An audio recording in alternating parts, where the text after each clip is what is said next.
Hello, one and all. It has been a while, but today we are ranking dual characters from which, like different shows and cartoons and all that, from famous characters like Mike and Sully, Batman and Robin, even SpongeBob and Patrick.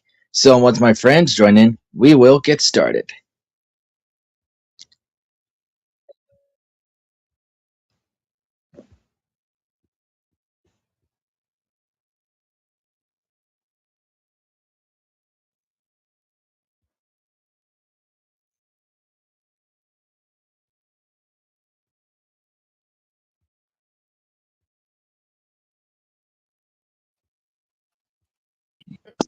Just a Hey, minute. gang.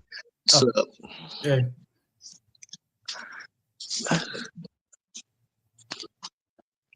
How are you guys doing? I mean, like I was about to keep myself occupied because I didn't know how long it was going to be, but I'm good now. doing pretty good. What y'all do today? Not much. Well, I woke up, I saw a window, I saw a bird, I saw Okay. the world. What else do you want me to say? I ate Well, food and I breathed. I saw things too. Right now I see my shelf, I see my posters, I see a door, I see a floor, I see my TV. Wait, You now forgot to see. I'm getting scared because I have those things in my house too. Are you in my house right now? I could be. We could be in New York right now. I hear traffic. I hear gunshots. Okay, you stereotype. You forgot the C's. uh, One song could ruin Alabama real quick. Sweet home Alabama. uh, all jokes aside, what's going on, folks? I'm doing pretty good. My day was pretty normal. So, watching something on my laptop, and then cleaning my bathroom, and I just now ate lunch, and yeah, that's pretty much it. I see. And Mastermind said he would be here in a little bit. Okay. But in the meantime, we can go ahead and get started before he gets here. Okay. If it's gonna be like that,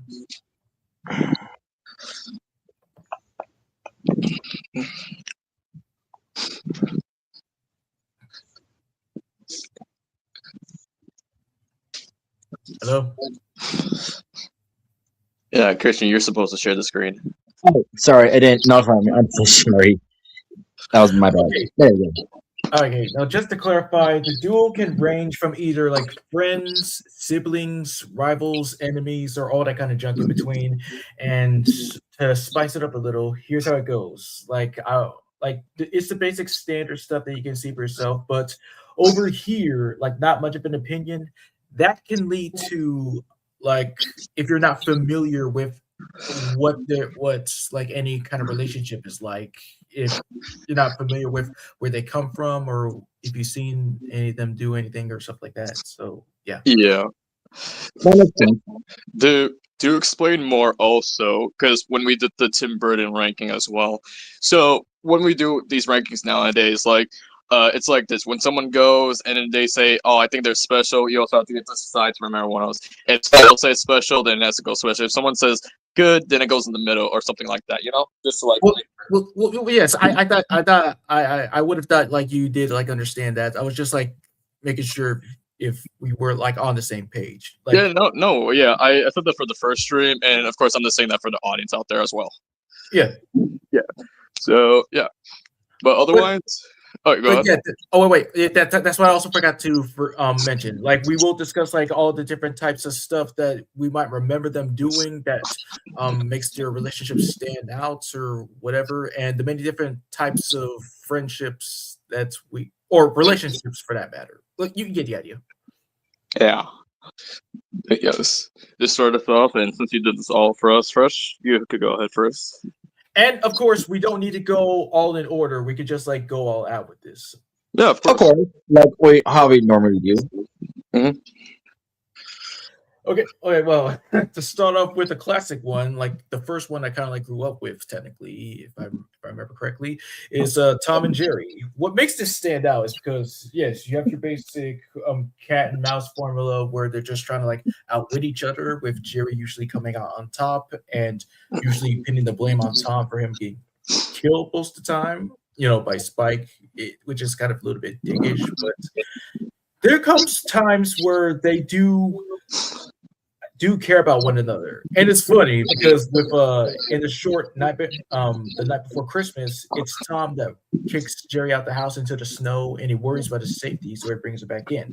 Then in the Lonesome Mouse, it's Jerry that gets his Tom kicked out of the house and he starts to celebrate, but soon decides like it's not much fun without him. So there's that. And well, what else was there to say? Even though they may be like the best of enemies and not pretty much the best of friends, they still manage to just like, well, hilarious together, like to the whole world, and that's that's what kind of like stands out for me. All right. And what about you, Christian? Man, Tom and Jerry was my peak childhood. Like whenever I have a cable on, it usually runs between either Tom and Jerry or Looney Tunes. But still, Tom and Jerry is the goat of my childhood. Even though, of course, it came out in the early 1950s, it's still one of the greatest shows ever. But what I didn't know that before there was a cat and mouse Tom and Jerry, there's actually a human dual character named Tom and Jerry back in, I'm guessing, the 1930s. Yes, and technically, Tom and Jerry came out in the '40s, kind of. Yeah. Okay. And then before they were actually called Tom and Jerry, the cat and mouse, they're actually called Vince and Jasper. hmm And also to clarify as well, Tom and Jerry is also a drink. Fun fact. Ah, Really? Yeah. Huh. Well, that's interesting. But anyway, throughout the years, Tom and Jerry also changed animation, like limited to Tom like only like going all fours and sometimes standing up to actually being always on two legs. hmm And what about you, bro? Me, with Tom and Jerry, yeah, classic duo. Like watching as a kid, and I mean, it's either or. Like it's either you root for Tom or Jerry. I always root for Tom. But other than like just doing their shenanigans, no, there are times where they can actually get along, like you guys said, and yeah, I think that this is really great in my opinion as well. Of course, but with you saying room for Tom or Jerry, I can defer depending on the situation. Like a good example is $1 Million Cat or Mouse. I can't remember the exact title, but it's where Tom becomes a millionaire, but the description says even a mouse. So when Jerry found this out, he takes a big advantage of this and starts like picking on him nonstop, bullying him. So Tom went into him. It's not when Jerry did the final straw and ruined his breakfast, and that's where Tom gave up the million just to attack Jerry. I mean, yeah. I mean, I always root for Tom because one of the few times I remember with Tom actually like winning, like in these kind of things, was like if you remember this one particular episode from the Tom and Jerry Tales. What do you call it? It was a hot sunny day, and then Tom was just helping this little bug, and then like that was one of the few times because Jerry was just trying to like be cool and everything, like with ice cubes, but then he just lost at the end. I was like, damn, that's the first time I was like, oh, Tom actually won in this situation. Mm-hmm. well, in multiples, many few rare occasions, but yeah. Yeah. But what's your favorite art style of Tom and Jerry back in the day? I mean, the one with the blue Tom, like the really dark blue Tom, that's my favorite one. I think I know which one you were talking about, but I forget which art style that one is. We'll look it up. But yeah, anyways, Tom and Jerry will always be a classic from years to come. And I hope today's generation can actually see the original Tom and Jerry. Yeah. And what we have here. So, Hello, Mr. Mom. No. Hello. Just Hey, got how's it done going? busting some bad guys. hell yeah, bro. Did you hide the bodies? You could say that. And also for my reward, I got to drink some fondue. Fondue. Oh yeah, you could drink fondue. That's correct. Yeah. Overall, how you doing today, bro? Doing great. Awesome. Well, we're just ranking some of this, and what do you call it? We're on Tom and Jerry currently, our first one. Do you have any opinions with Tom and Jerry as a duo? Tom and Jerry was my childhood. Nice. Yep. And plus, when I was a little toddler, I used to watch Tom and Jerry on a VHS player. Nice. And there too. God dang it. Yeah. Yeah. I mean, what else can you say? I think I can speak for everyone here where it says, like, Tom and Jerry's is classic. At that point, just put it in special at that point. Oh yeah, special because just the hilarity, and like we are just basing this off of like the relationship. So yeah, not just like the franchise or anything itself. It's just Of course. All right, Christian, go ahead. All right, let's see. How about the 1990s duo that we all love, so to speak, SpongeBob and Patrick? Well, this could go hit or miss, but I'll let you go first. All right, so of course, SpongeBob came out in 1999, right? yes. Okay, thank you. Of course, we definitely learned about SpongeBob and Patrick. SpongeBob is not only is Patrick's best friend, but he's also his brother along with Squidward. But SpongeBob hangs out with Patrick the most, and yeah, of course they like each other very much. But there's a big downfall. It's Patrick because of his stupidity. Everything can go awry. Like, for example, in the episode where they play hide and seek, Patrick kept constantly forgetting how to play hide and seek and don't know what it is. So he just gave up and he was his house the whole time while SpongeBob was trying to look for him. SpongeBob was actually about to look for him in the house, but he said it's too obvious. So SpongeBob went a worldwide search to find Patrick to find out that he was in the house the whole time. Yeah. I mean, there could be more to that. I mean, well, next up, you fresh.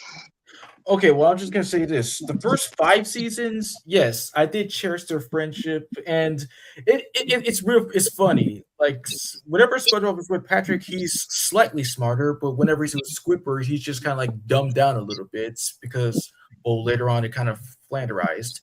But starting with around like season 6, that's where it started to just lose interest. I'm like, well, why are you even friends to begin with? Like, especially when it comes to like. Well, you know, like I could become much more of a freaking psychopath, and well, back in the like earlier seasons, like whenever they like fought with each other, it just kind of like hurt me a little bit when I was a kid. A little bit, not really sad. It's just like just wow. So this is the first time to experience that. Sometimes friends won't always like get along with each other, but they'll always come around back. Yeah. Yeah. I mean, from my side, with SpongeBob and Patrick, like you guys said, like early as the best friends from the early seasons, like nothing would really happen. But then when it came to the later seasons, or like just right now in the modern seasons, it's like this. I think it was like around after season 6 to 2010. It's like when Patrick started like becoming like more of like this not best friend but like a jerk to like SpongeBob. Well, him knowing in a way, because in the modern SpongeBob era right now, Patrick and SpongeBob are best friends against just like both acting stupid at this point. So that's my full opinion. Yeah. Another episode, season 2, I believe, where SpongeBob was the victim, where Patrick's parents came by. That's what's called "I Was Stupid," by the way. They just non-stop, even though it was the plan was for Patrick to be smarter and SpongeBob to be stupid, but they took too much advantage of it and just SpongeBob more of an idiot, which SpongeBob really doesn't like. Yeah. Episode I could recall, if you want to count this, is like what do you call it? With the comic card, with Mermaid Barking Boy, and like Patrick was able to unlock it, like unwrap it, and it's like SpongeBob wanted it, and then just doing everything for Patrick, but finding out that he had multiple cards of these. Whoa. Yeah, I know. That he was abusing that card so much. Not only like unlocking for some reason the lemon lot, which is weird. But he also cleaned the grill with it. He also put patties with it. He also used it as a plate because there's like cheese and all that on it, and that's why it got destroyed.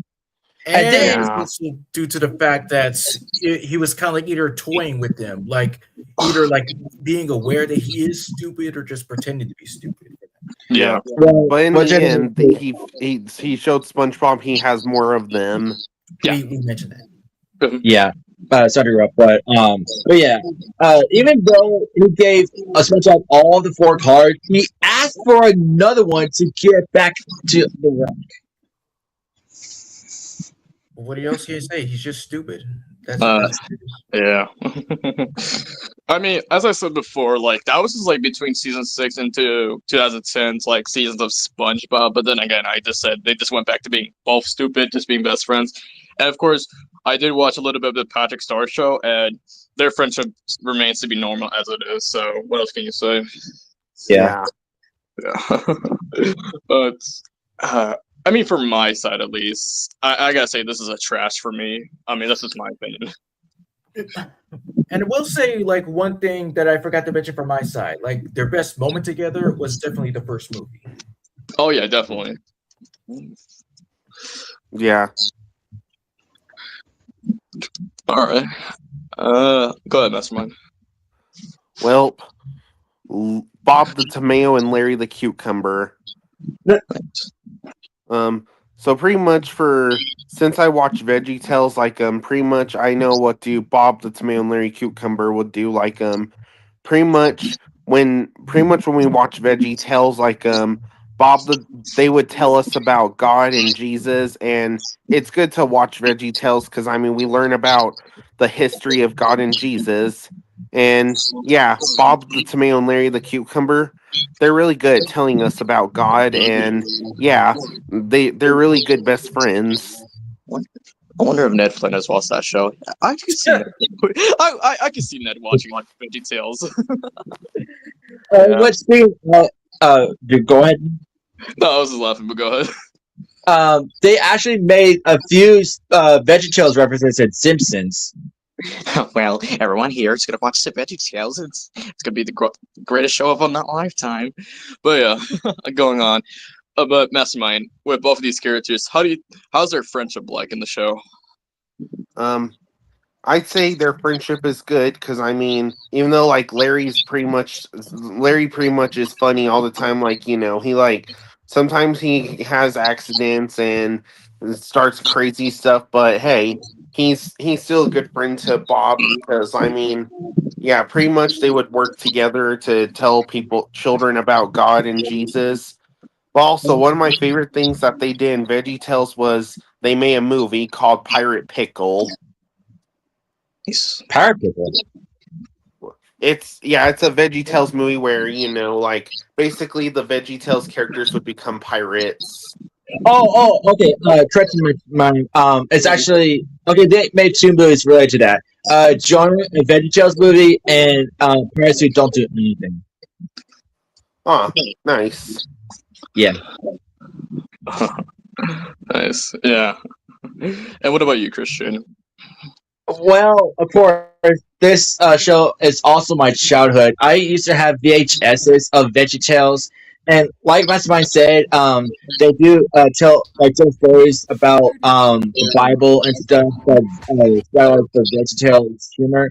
But it's still really great for kids to learn about it no matter what. But sometimes stories aren't related to the Bible, so to speak, but it's still very entertaining. But throughout the years, they actually changed. Like for example, the animation and voice actors changed because they were on Netflix for a little bit, called VeggieTales in the House and in the City. Some people didn't like that, but it's fine. But yeah, it's still a great franchise, and it's still my favorite to this day. Also, hey Judd, I haven't heard from you in a while. I'm doing great. But yeah, Fresh, are you familiar with VeggieTales? Okay, well, I remember like seeing like posters as a kid when I used to go like to the Y, but I had no idea that it was like a religious like cartoon and stuff. But I kind of like remember like watching like a parody of it from Drawn Together one time. I didn't know they actually referenced VeggieTales. Yep. Oh yeah, where Larry was evil. Oh boy.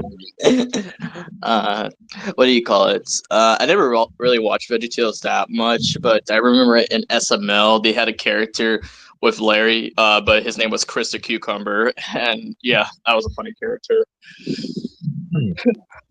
Interesting. That's pretty much it. So, from Christian and Mastermind, you guys together, what do you think these two belong? Let's What do go you say, first. Christian? Oh, how stupid someone in there we go. I'll go with special. Yeah, I'm with you. All right, let's see here. Who do I go with this time? Well, I was just recently watching a clip of both of them. Fry and Bender from Futurama. Yeah. Excellent. Yes. So with Fry and Bender, starting from the first episode where, of course, Fry, is frozen and everything, and he didn't really know what was going on. And then that's when he met Bender, because in the first episode, what do you call it? It was revealed that Bender was about to off himself until he met Fry, and because it was like a total accident at that point. And then both him and Bender became like roommates because Bender used to live in a closet, legit in a whole closet, but then they got an apartment together. But with Fry and Bender as like friends, like with episodes I watched as a kid, I mean, yeah, Bender's basically like your friend who's also your bully at that point, and Fry is just like the shy one of like both of them. So, but otherwise, I think they make a funny duo, in my opinion. Couldn't agree more. We're gonna expect a lot of types of these like relationships on here, like what you Yeah. Bite my shiny metal ass. It just looks so shiny to me. It will be when your mother kisses it. Oh. But I mean, the dynamic with both Billy West and John DiMaggio, like, what else can you ask for? It's just beautiful as itself. Couldn't agree more. Yeah, I have to agree. What about you, Christian? You seen Futurama or seen some clips? Well, mostly Chris, but you have to give props to Billy West and John DiMaggio for voicing these two. Billy West really puts it off with Fry. Sometimes he's like, well, there are moments that he is not very bright. I mean, he bends girders. I'm a bender. I'm a bender. I bend girders. Oh, I love that song. But yeah, with Bender, John DiMaggio is really having a good time voicing him. Like another moment, I think it was like his first appearance, because he was trying to like do something with the coils and stuff on the ship. I don't know what the whole situation was, but the way John DiMaggio was like, he did that really well. I mean, you got to remember, because when John DiMaggio does the voice for Bender, he actually based it off like 3 inspirations for the voice of Bender. And who are they? Yeah, it was from I Know That Voice. He explained like he had a college buddy that did this who did like an impression of this guy named Charlie the Sausage Lover, and then there's like Slip Hickens and Drunk at Every bar. Like, yeah, and then you mix those all together and you get Bender. So yeah. Nice. But I would say for Fry and Bender, they're good. I like them. They're just a good duo. I agree. Okay, Fresh, go ahead. All right, Sonic and Tails. So what I like about this is that this can vary many different ways. Traditionally, they are true best friends to the point of being brothers. In Sonic SatAM and Adventures of Sonic the Hedgehog, Sonic is much more of a protective older brother, since Tails is like around like 4.5 years old instead of 8. And let's see here. What else? Oh, yeah. In the Paramount live-action Sonic movies, Tails looks up to Sonic as some kind of like heroic icon, and becomes his adopted. They become adopted brothers to the Wachowskis. So I think that's like really smart. And there really is nothing really wrong with their friendship, except for, well, one time in Sonic Lost World where it kind of got a little bit controversial with Tails being a little bit overboard. Ooh, that seems like, you don't trust Eggman more than me? I'm like, you trust Eggman more than me? You don't trust me to do it? You know how much that bites? I felt a little bit uncomfortable. And another instance was like Archie comics called Friends No More, and ooh, wow, it was some deep stuff, but eventually they did make up. Good to know. What about you, Mastermind? For me, well, pretty much like since Sonic and Tails are heroes, like pretty much like I know they have good friendships together, like and pretty much yeah, I've seen a lot of the Sonic the Hedgehog cartoons and stuff, and it's pretty great, and also the games too. And it's pretty great how like it's pretty surprising to see how Sonic and Tails would meet each other in different ways. Especially like the way they met in Sonic Adventures and also even Sonic X, and of course the movie as well.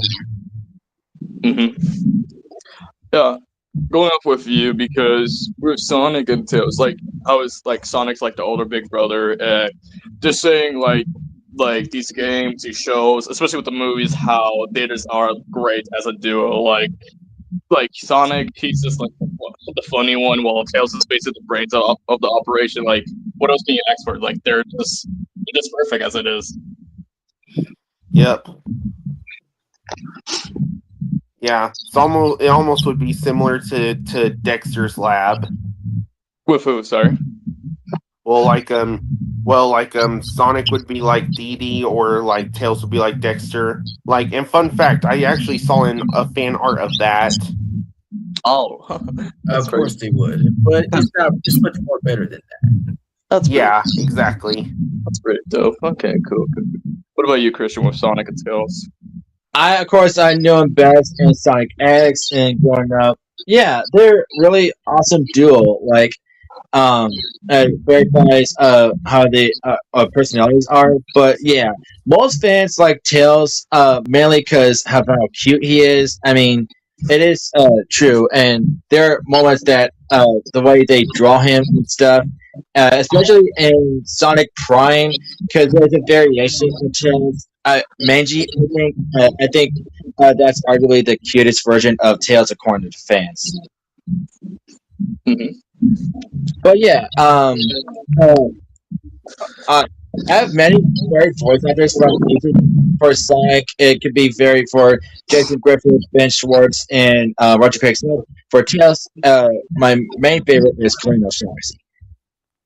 I mean, I have my favorites too, but I would agree. Yeah. Nice.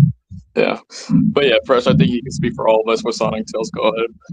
Well, I mean, like, what makes it truly special is the fact that, well, Tails used to be bullied due to his two tails, but then Sonic came around, and well, they ultimately became like best friends. That's what's so important. That you need somebody like with you in your life to just stick with you no matter what. And, well, just have a time of just cherishing these moments together. Yeah. Okay. All right. Go ahead, Christian. Bugs and Daffy. Cool. The two icons of Looney Tunes franchise, of course, Bugs is known to be the wisecracking know-it-all. He's always like outsmarting his enemies, and for Daffy, he's basically the OG rage baiter because he's always annoying people. Everyone he meets, like Porky Pig, Elmer Fudd, and all that. But yeah, and later iterations of Daffy, he's basically the jerk of the group, and also he's not the brightest. Big example is in Looney Tunes show. And it shows that of how low his IQ is. Mm-hmm. But that doesn't mean I hate both of them. Oh, well, Daffy depends. But I still like them both because they're very iconic. Of course, a good example is the iconic Rabbit Season, Duck Season, Rabbit Season, Duck Season, Fire, Boom. it's just a classic. Exactly. What about you, Matt? What did you say exactly? What do you like about Bugs and Daffy? It's pretty funny when Bugs and Daffy fight a lot. They would usually fight each other like during the seasons, like to see who which season should happen. Like honestly, it's most likely Daffy because Daffy's tired of the hunters attacking him all the time. But then usually Bugs Bunny would trick him and stuff. But hey, sometimes they're best friends. Like I mean, there was the Looney Tunes show, and they lived together as roommates. But yeah, I can elaborate with that because other than like the shorts or just anything from like the 40s into the 50s with Daffy and Bugs, the Looney Tunes show definitely showed more of their like dynamic as like friends, quote unquote, saying because overall Daffy's just a freeloader to Bugs because legit one episode where how they met is like hey, that's basically like how they met. Daffy never stopped for Bugs and slips his house rent free and everything. So, I mean, Yeah. say about that. And then when it came to like it's like cartoon back in 2010, they did that a lot. But I feel like another time they actually added in that dynamic yeah, but otherwise we mix here and go about I don't mind. Yep. But also, of course, y'all remember there was Baby Looney Tunes. Like sometimes they're best friends in there, and also sometimes they're rivals in there. Of course. Yeah. Go ahead, Rich. Well, yes, I do agree with like all these different topics, especially with again with Looney Tunes show. Like it is great how they're quote unquote friends instead of rivals, but they don't really kind of like deserve to be friends, especially because of Daffy again. But mainly, I just do like how they're just trying to like go at each other just to compete. It's all just Daffy being jealous of Bugs being like the main star of the Looney Tunes, and just even though he is, but he's just like unaware of like just wanting much more because of greed and all. And the best moment is of course in Looney Tunes Back in Action. That's like my best moments for it. Behold, I have invented something. The toilet paper. That's already been invented. I'll be back. But otherwise, I feel like there should be a mix of opinions here, so I'll just ask one by one. Christian, where do you think Daffy and Bugs should be in? Christian? Well, I would go with special, but I agree with mixed opinions. Special. Okay. What about you, Fresh? Well, I'd be like okay. Yeah, I was gonna go to that route too because here's the thing though, because again, we're not rating this on how like popular the characters are, like how well known they are. It depends on their friendship. So yeah, for me, it has to be mixed or okay for my side. Relationship, because when you say friendship, I mean sometimes it's rivals, sometimes it's friends. Just say relationship. No worries. All right. And then what about you, Massimo? Where do you think they belong in? I would say special as well. Oh, we got a tie. Okay, so if it's a tie, so if it's between special and okay mix, then that means automatically they have to go to good. Yep. Oh, and Alright, also, by the way, the part where Daffy was like, inventing things that already invented. Yeah, it kind of reminds me of that SpongeBob episode where Patrick was trying to invent things that already invented. Oh yeah, That's a good comparison. I didn't even think about that. yeah. Yep, that's a mirror, Patrick. It's already been invented. And then SpongeBob comes in there like, I thought that was a good idea. Yeah. All right. What about you, Mastermind? Go ahead. Okay. Gumball and Darwin. Hell yeah. Ooh. So for Gumball and Darwin, okay, so basically I know usually cats eat fish, but in the Amazing World of Gumball, it's pretty surprising to know that Gumball and Darwin have a great relationship together, and I'm not talking about love, I'm talking about a good friendship. Yeah, Wait. it's called irony. I mean, Yeah. there could be love. It's called brother love, so you're not wrong about that. Yep. But yeah, here's what I'll say, it's pretty good to know about Gumball and Darwin's origin story. Darwin came from that van that van shop where The that awesome, shack. the Yep. awesome store. Yeah. Yes, thank you.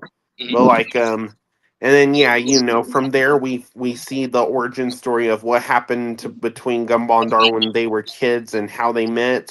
And apparently Darwin gets flushed by accident and then he has to make his way back all the way from the ocean to Elmore.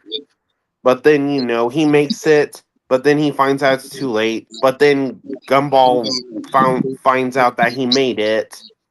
And yeah, I will say this, pretty much Gumball and Darwin have had a great brother friendship together. Because I mean, in a lot of episodes, we see them together all the time. Yeah, I have to agree with you with that because I've been watching Amazing World Gumball recently, ever since last week, and just be watching these old episodes to like the current ones. Yeah, they can't be separated. Like they're just bound to be together every time in these episodes. Like Gumball and Darwin's like one of those best duo from like Cartoon Network. Like you can't deny it. It's like they have a good brothership and everything. Like, I mean, there are times where they do fight because one of the episodes I was recently watching from yesterday was the dream when Gumball had that dream, and then he had that dream where Darwin was kissing Penny, and then he hated him for that. I was like, but it's just a dream, Gumball. Calm down. Yeah. Yeah. Another Yep, time, and- Go ahead.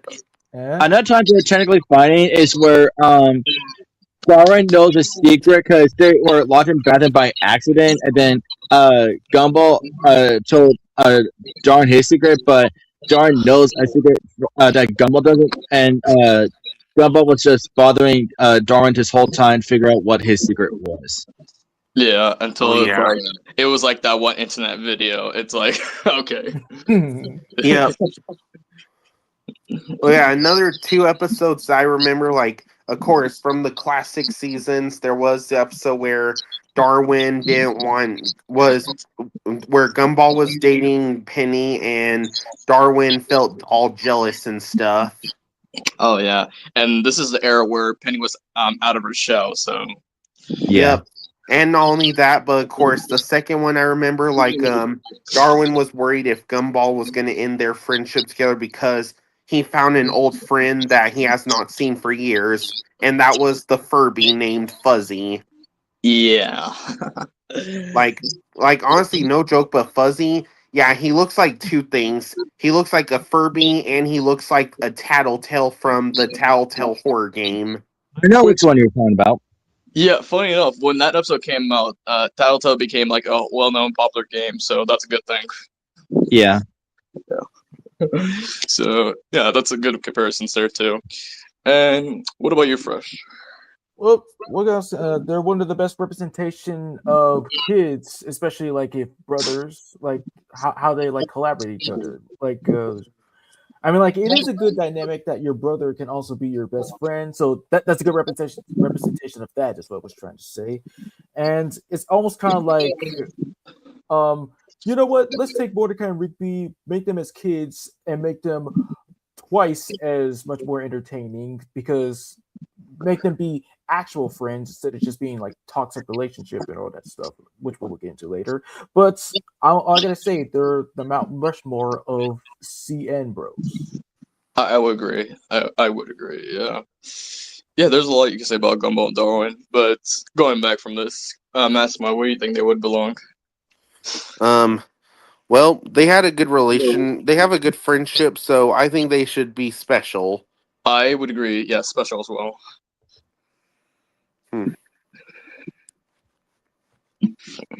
Okay, with me now. Okay, yeah. Just go with brothers as well. Sam and Dean Winchester from Supernatural. So the actors that played these characters, Jason Ackles and Jerry Padalecki, yeah, starting off the show from 2005 and into 2020, like these two, like, because Dean, played by Jason Ackles, he's like more of like the hotshot, basically, the popular one and like the cool one. While his brother Sam is like the brains of the operation. He's just the genius and everything. Because the first 5 seasons of Supernatural, they're just basically hunting down monsters and everything like that. They were just basically like Scooby Doo, but like shows more graphics and everything. Which, funny enough, they did a crossover later on during the years. Yeah. Hmm. No, but yeah, because when you go back to their childhood, because it was mostly him and his brother, like Sam and Dean, because their father, John Winchester, would be like away from home hunting down these monsters, but now they're taking the mantle of like doing their dad's job. And then from later seasons, now they're just hunted down with angels, demons, and everything. But outside of Supernatural, both actors are actually like really good friends, and they treat each other like brothers because the show was 20 years from now. So they're very good dynamic in my opinion, and they're very funny. Well, awesome to hear this. Yeah, so especially when you see clips of this on like YouTube Shorts, Instagram, like there's a lot of bloopers where it's like they're just hilarious at itself. And someone made a joke, it's like, oh, so that's why it took 20 years. Oh, because of the bloopers? No, because they have a good friendship. Yes. From my opinion, because I would say this from me only, I think they would go on special. Lord. Yeah. Can I say one thing right quick? What's up? Okay, so with Supernatural, of course, I'm not a fan of it, but I know that many of the fans are women, mostly because of how hot they are, which is a fact. And with the bloopers thing, I've seen the clips many times, especially.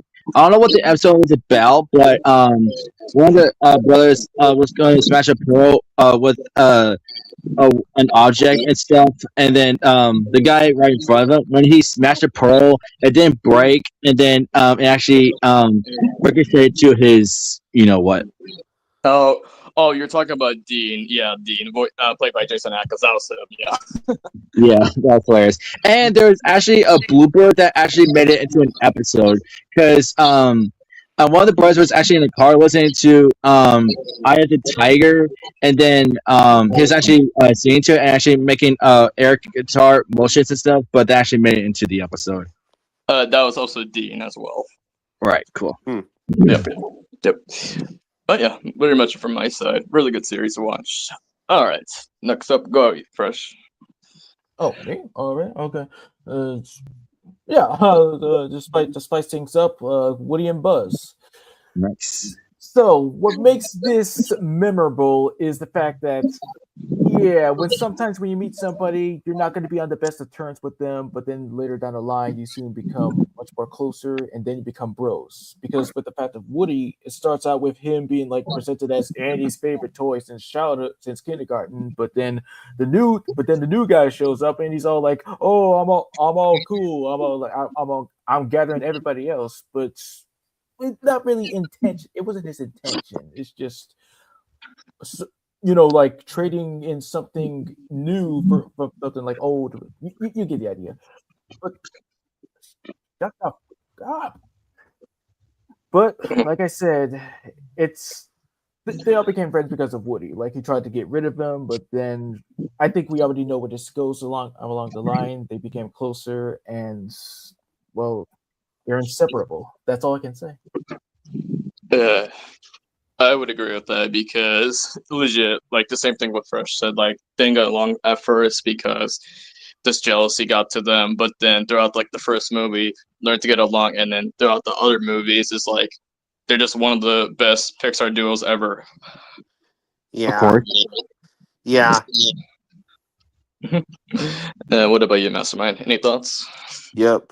It's great it's great that Fresh chose Woody and Buzz because, of course, we did get Toy Story 5, but yeah, here's what I'll say, with Woody and Buzz, they're I'd say they're like Mario and Luigi. They're like heroes who protect toys and make sure all the toys are safe, but of course, yeah, it's great. Of course, as Fresh mentioned, of course, they were like rivals, first Woody felt replaced because Andy was more focused on Buzz, but then when the new Toy Story movies came, yeah, Woody and Buzz were like best friends and stuff. And of course, I won't spoil Toy Story 5, but of course, if y'all remember the trailer, as they mentioned before, it's great to see Woody and Buzz fight again. Wow. And what about you, Christian? I really enjoy Tim Allen and Tom Hanks as Woody and Buzz. They really bring it out with these two.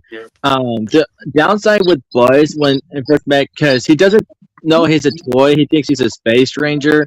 So that really ticks Woody off. Yeah, but there's this iconic scene with them because like stop with this space ranger thing, and then Buzz is like, "Are you mocking me?" And then Buzz like, "Oh no, I'm not." And then Buzz, what's an alien? And then Buzz fell for it, and then Woody gave off the iconic laugh. It's funny. You are a toy. You are a toy. Right back at you. Uh, that's funny. But, Yeah, because since these two were part of my childhood for all of us, of course. Yeah, I'm glad that we got more sequels to come, except for the fourth one, because nobody wanted a fourth one. They just preferred the Toy Story films to be in a trilogy. Yeah. well, Yep. But hey, here's a good thing. Like a YouTuber I subscribe to, yeah, I believe he did say like he liked the fifth one better than the fourth one. Oh wow, that's so much praise. Yep. So yeah, of course, I know there are some. We've already heard a lot of good things about Toy Story 5 before it came out. So yeah, like y'all can let me if y'all go see it. Y'all can let me know. Well, I will have to agree with you with that one because I've seen a lot of good reviews about Toy Story 5 recently, and it just recently hit 800 million in the box office, which is a good thing. Nice. Awesome. Yep. But otherwise, Fresh, do us the honors. He'll be right back. Oh, okay, got you. Okay. Where is? Nope, not here. It's right here. I think so. Man, with StreamYard, they really change everything, don't they? I'm back. I'm back now. Never mind. Okay. Well, we were just giving our last opinions, but we're saying do us the honors. Well, yeah, special. All right, Christian, go ahead. All right, I will go with. Or wasn't it my turn?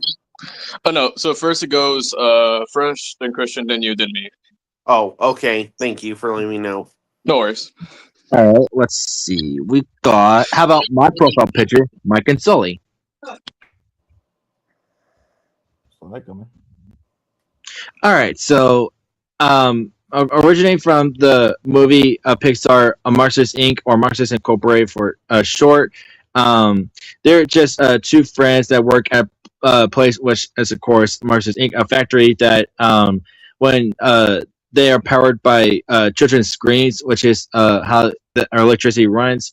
Yeah, their duo is a pretty awesome and they good relationship until a human girl comes into play. They have to hide it from the monsters, and it does a strain on their friendship and stuff. But still, they're a great friendship regardless. But we do find out how they actually met in the prequel, Monsters University, where they met each other at college, where they actually didn't have any good attentions with each other.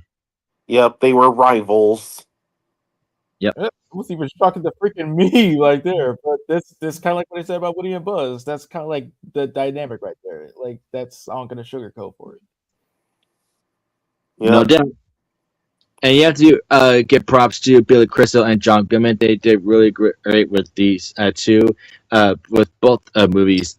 And they actually got their own show on Disney Plus, continuing the event after Monsters Inc. called Monsters at Work. Just came back. Just gonna point out my points here. Yeah, Mike and Sully. When I first saw Monsters Inc. as a kid, it became one of my favorite Pixar movies. But doing like with the the relationship between Mike and Sully, it was really good from the first movie. Of course, they had their disagreements, but then when we go to Monsters University, that's how we first get to introduce to both these characters, how they met and everything. It was a rocky at first, became friends, do like a disagreement as well, but overall, yeah, they're along with Woody and Buzz. I'd say they're my second favorite duo from Pixar. Nice. Yep. And yeah, I will say like when I saw Monsters Inc. like it's pretty great to know how Mike and Sully had a good friendship, but then like of course Sully met Boo, and then him and Boo had a good friendship together. But of course, he had to keep her safe because of Randall and Water Noose. Yeah. Did you mention the retcon, or should I explain it? Go ahead. With Monsters Inc., of course, it said here, oh, they knew each other since they were kids, but in Monsters University, they legit met at the university, which... Right, yes. It happened in one of the trailers. They're like, remember the 5th grade when you kept passing the love notes to Susie Boyle, Mike? The rest of us were studying geography. Yeah. I wonder why they changed that. Hello, that's what they do. Because you gotta remember, before Monsters University, because of the prequel, it was supposed to be a sequel where Mike and Sully are trying to find Boo, because now she's an adult, so they probably didn't have it in the plans yet. Yeah, but I still would have loved that. Even though, yes, them being at college is interesting, but I would still love to see like a young version of Sully, because we've seen a young version of Mikey. So I would like to see that dynamic. And yeah. And then with Monsters at Work, I mean, you can see a little bit more of their relationship. I mean, but it's more focused on the new monsters that are working on, at work. So legit. So It's kind of like You got something to say? Say it. Okay. If you leave yourself open. sorry. It's kind of like with, for example, Transformers Rescue Bots Academy, where it's a spinoff of Rescue Bots, of course. It mainly focuses on the 5 new Autobots compared with the 4 original ones, and then in Friendship is Magic My Little Pony in season 8 and 9. Because they opened up a friendship school and they introduced 6 new characters, and they mainly focus on them more than the other characters. So, yeah. Yep. But overall, Christian, from your side, what do you think Mike and Sully should belong in? I would go with good. Well, let's see here. What about you, Fresh?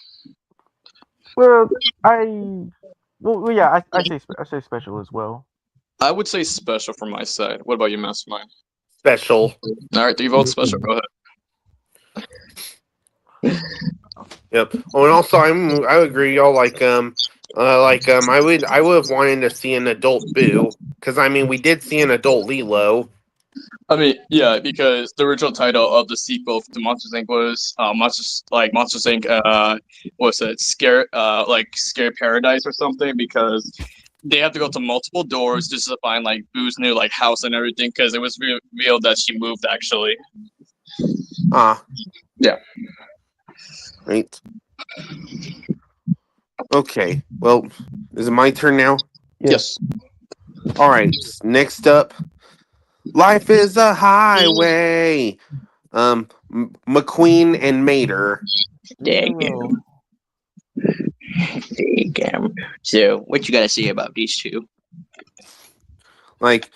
So when Mater met McQueen, it's pretty funny to know how how Mater was excited to meet him, and of course McQueen was wondering where he was at, and yeah, he told him he was at Radiator Springs. And also, of course, when I watched all 3 Cars movies, I know a lot of people didn't like the second one because, I mean, it had stuff in it that didn't make any sense. Since Mater's a tow truck, I think people are saying that it doesn't make any sense how a tow truck would become a spy car. I mean, yeah, because there's the comparisons or differences between the both movies. Definitely the differences because, well, one of them being Doc, because the actor passed away during production and everything, so they can't use Doc for that one. And of course, yeah, what you said about Mater is I didn't really hate the plot, but it's you didn't focus on Lightning that much, and Lightning's supposed to be the main character, but also Mater, but it's mostly about Lightning, to be fair. Yeah, that does make sense. But hey, after the second Cars, we did get Cars 3. That one was pretty good. Yeah. Yep. And yeah, of course, pretty much I think Mater and McQueen had a good friendship because, I mean, pretty much Mater explained to McQueen what he does a lot, and he taught him how to scare tractors and stuff until the bull vehicle came. Frank. Yeah, I forgot what he is, but like I know he's something that like cuts up wheat and stuff. Mhm. But yeah, like it's pretty great. Like you know, when they start running from him, like McQueen's just enjoying it and being funny and having fun. But hey, like I know McQueen and Mater have a good friendship. Yeah, I would Um, agree. what about you guys? With me, I'm gonna keep it simple and like, yeah, simple. With Lightning and Mater, of course, when he got stranded, of course, Mater was his only supportive one. Like he always believed in Lightning, like with anything he wanted to do. Although Mater did get into his nerves a little bit, but he was still on his side when everyone else didn't believe in him. And throughout these movies, especially the Mater tells when Lightning didn't believe him, and then the story actually happens, and then with the end credit scene, it's like, now do you believe Mater? Now do you believe him? So, especially with these new shows coming out as well for Cars, I think Mater and McQueen have a good, relationship together, in my opinion.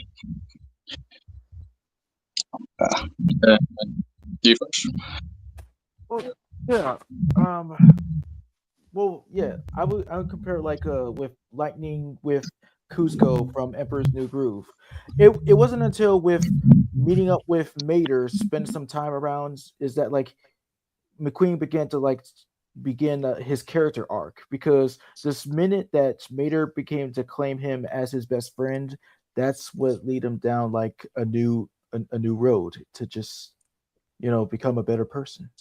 And I think that's really really important to just like to do for yourself. Yeah.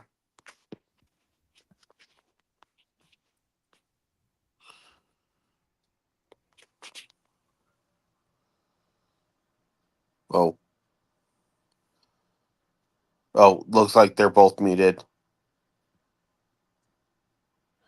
I mean, like, well, if like if everyone did like get their opinion, or I think it's mostly like Christian that we're gonna like wait on, but to just get a head start, to just pick where this would belong. Like, where do you think it will? I mean, like, even though you did shows, but we do also have to get our votes, so I guess we have to wait. Yeah.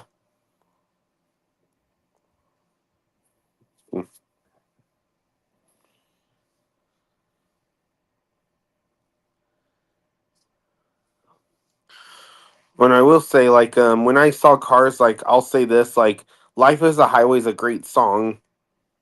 Yeah, it's one of the best. Like every time when I see it, like always just brings me back to the Go to Euro 2006, and I'll never forget like watching the movie along with my mom when we went on like a field trip the one time. Yep. Yeah. Yeah. It gave me travel vibes too. Like sometimes when I go on vacation, I love to sing that song or listen to it a lot.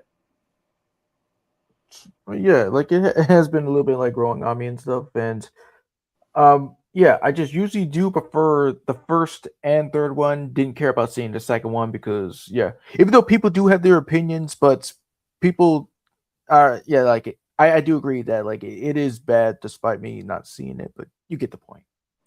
Yeah. All But right, back, but not with a Big Mac. Yeah, I just saw Christian's message as well. But to cut in with your guys' conversation, yeah, I always prefer the first one.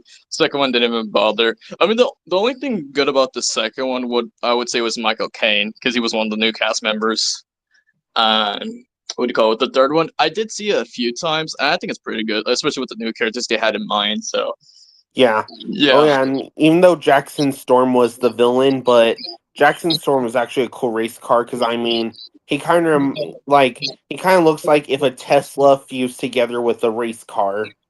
And that's a good way to put it out. Nice.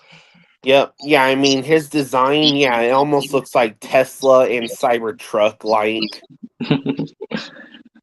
At that point, that would be the only car to drive itself because Teslas could drive themselves. No joke. Mm. Yeah. But yeah. My brother, my little brother, he was a really big fan of the movie Cars, and he had a lot of the toys. He had a lot of Mater ones, McQueen ones, all the characters from the first, second, and third movie. Like he had a whole collection of cars.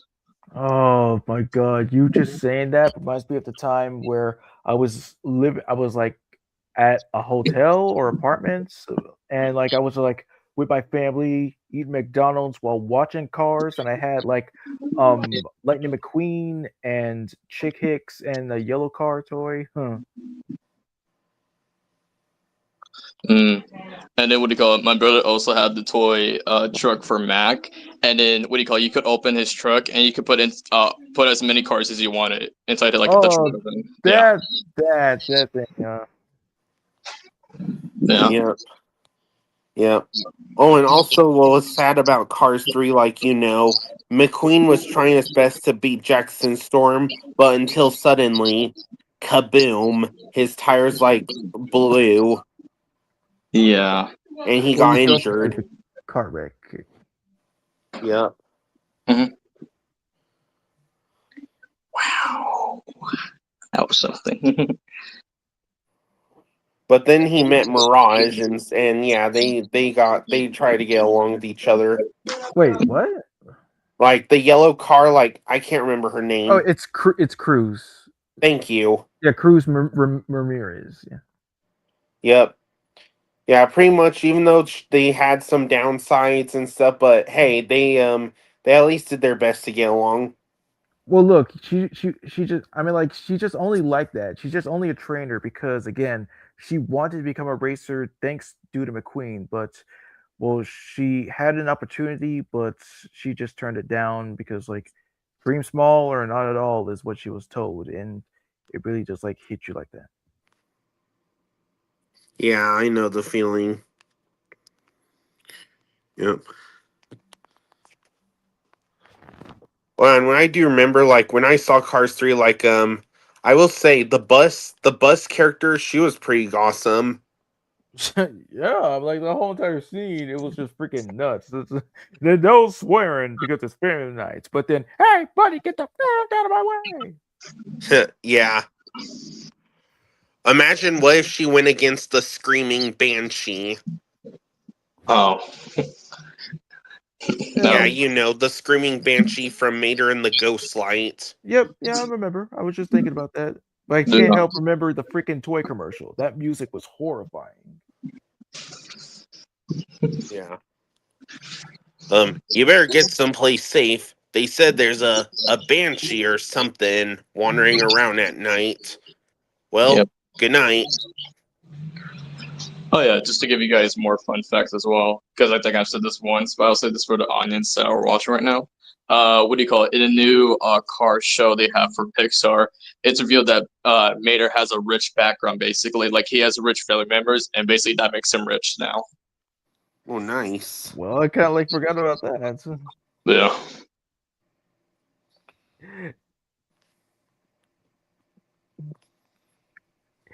And I will say something about this. A little side note, because I kind of used to be a little bit dumb, but during that in the first movie, during that whole how Radiator Springs used to be when few other cars stopped going there, I would like, wait, what the hey? What's Mater doing teal? Wasn't he always rusty? But then I was like, oh wait, now I get it. It's because that's his actual color, but then he's just like been rust. I get it now. I want to call you stupid for that, because when you were a kid, we didn't like notice that at first until you really look into the details and like read the fun facts about it. It's like, okay, that makes more sense. Yeah. Well, I don't mean stupid. I just mean like you know what I mean. Yeah. Returned. What's up, Christian? My mom says hello, and it's raining outside. And it started raining while I walked outside. Hola. Hola. Oh. Anyway, where we are. Wait, we're still on Mater and McQueen. We're just waiting for your opinion. Okay. Yeah. Ours is like one of the best Pixar movies ever. Of course, Mater being the iconic one, especially since Larry the Cable Guy was him. Peter Dunn. And then, of course, Owen Wilson. Oh wow! Big name McQueen. Oh wow! Yeah, that's pretty much it. Wow. All right. God damn it. Wow. What? Interesting. Wow, Chris. That's interesting enough. Dang it. That's great. Yeah. Awesome. All right. So you get an expert for everyone's opinions. So what would you make? I think their friendship is good. Let's see here. I would also say they're good. What about you, Fresh? Yes, agreed. Okay, cool.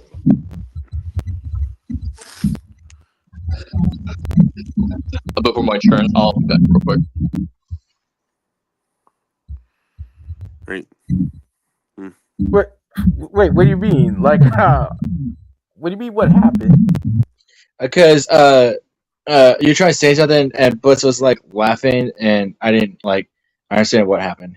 No, I mean, like, after what you said, after like all you had to say was like the voice performances and stuff. That's when I kind of like inadvertently like said "wow," like sarcastically. And I was like, Oh, I see. He said wow because of your wow comments. Anyways, let's see here.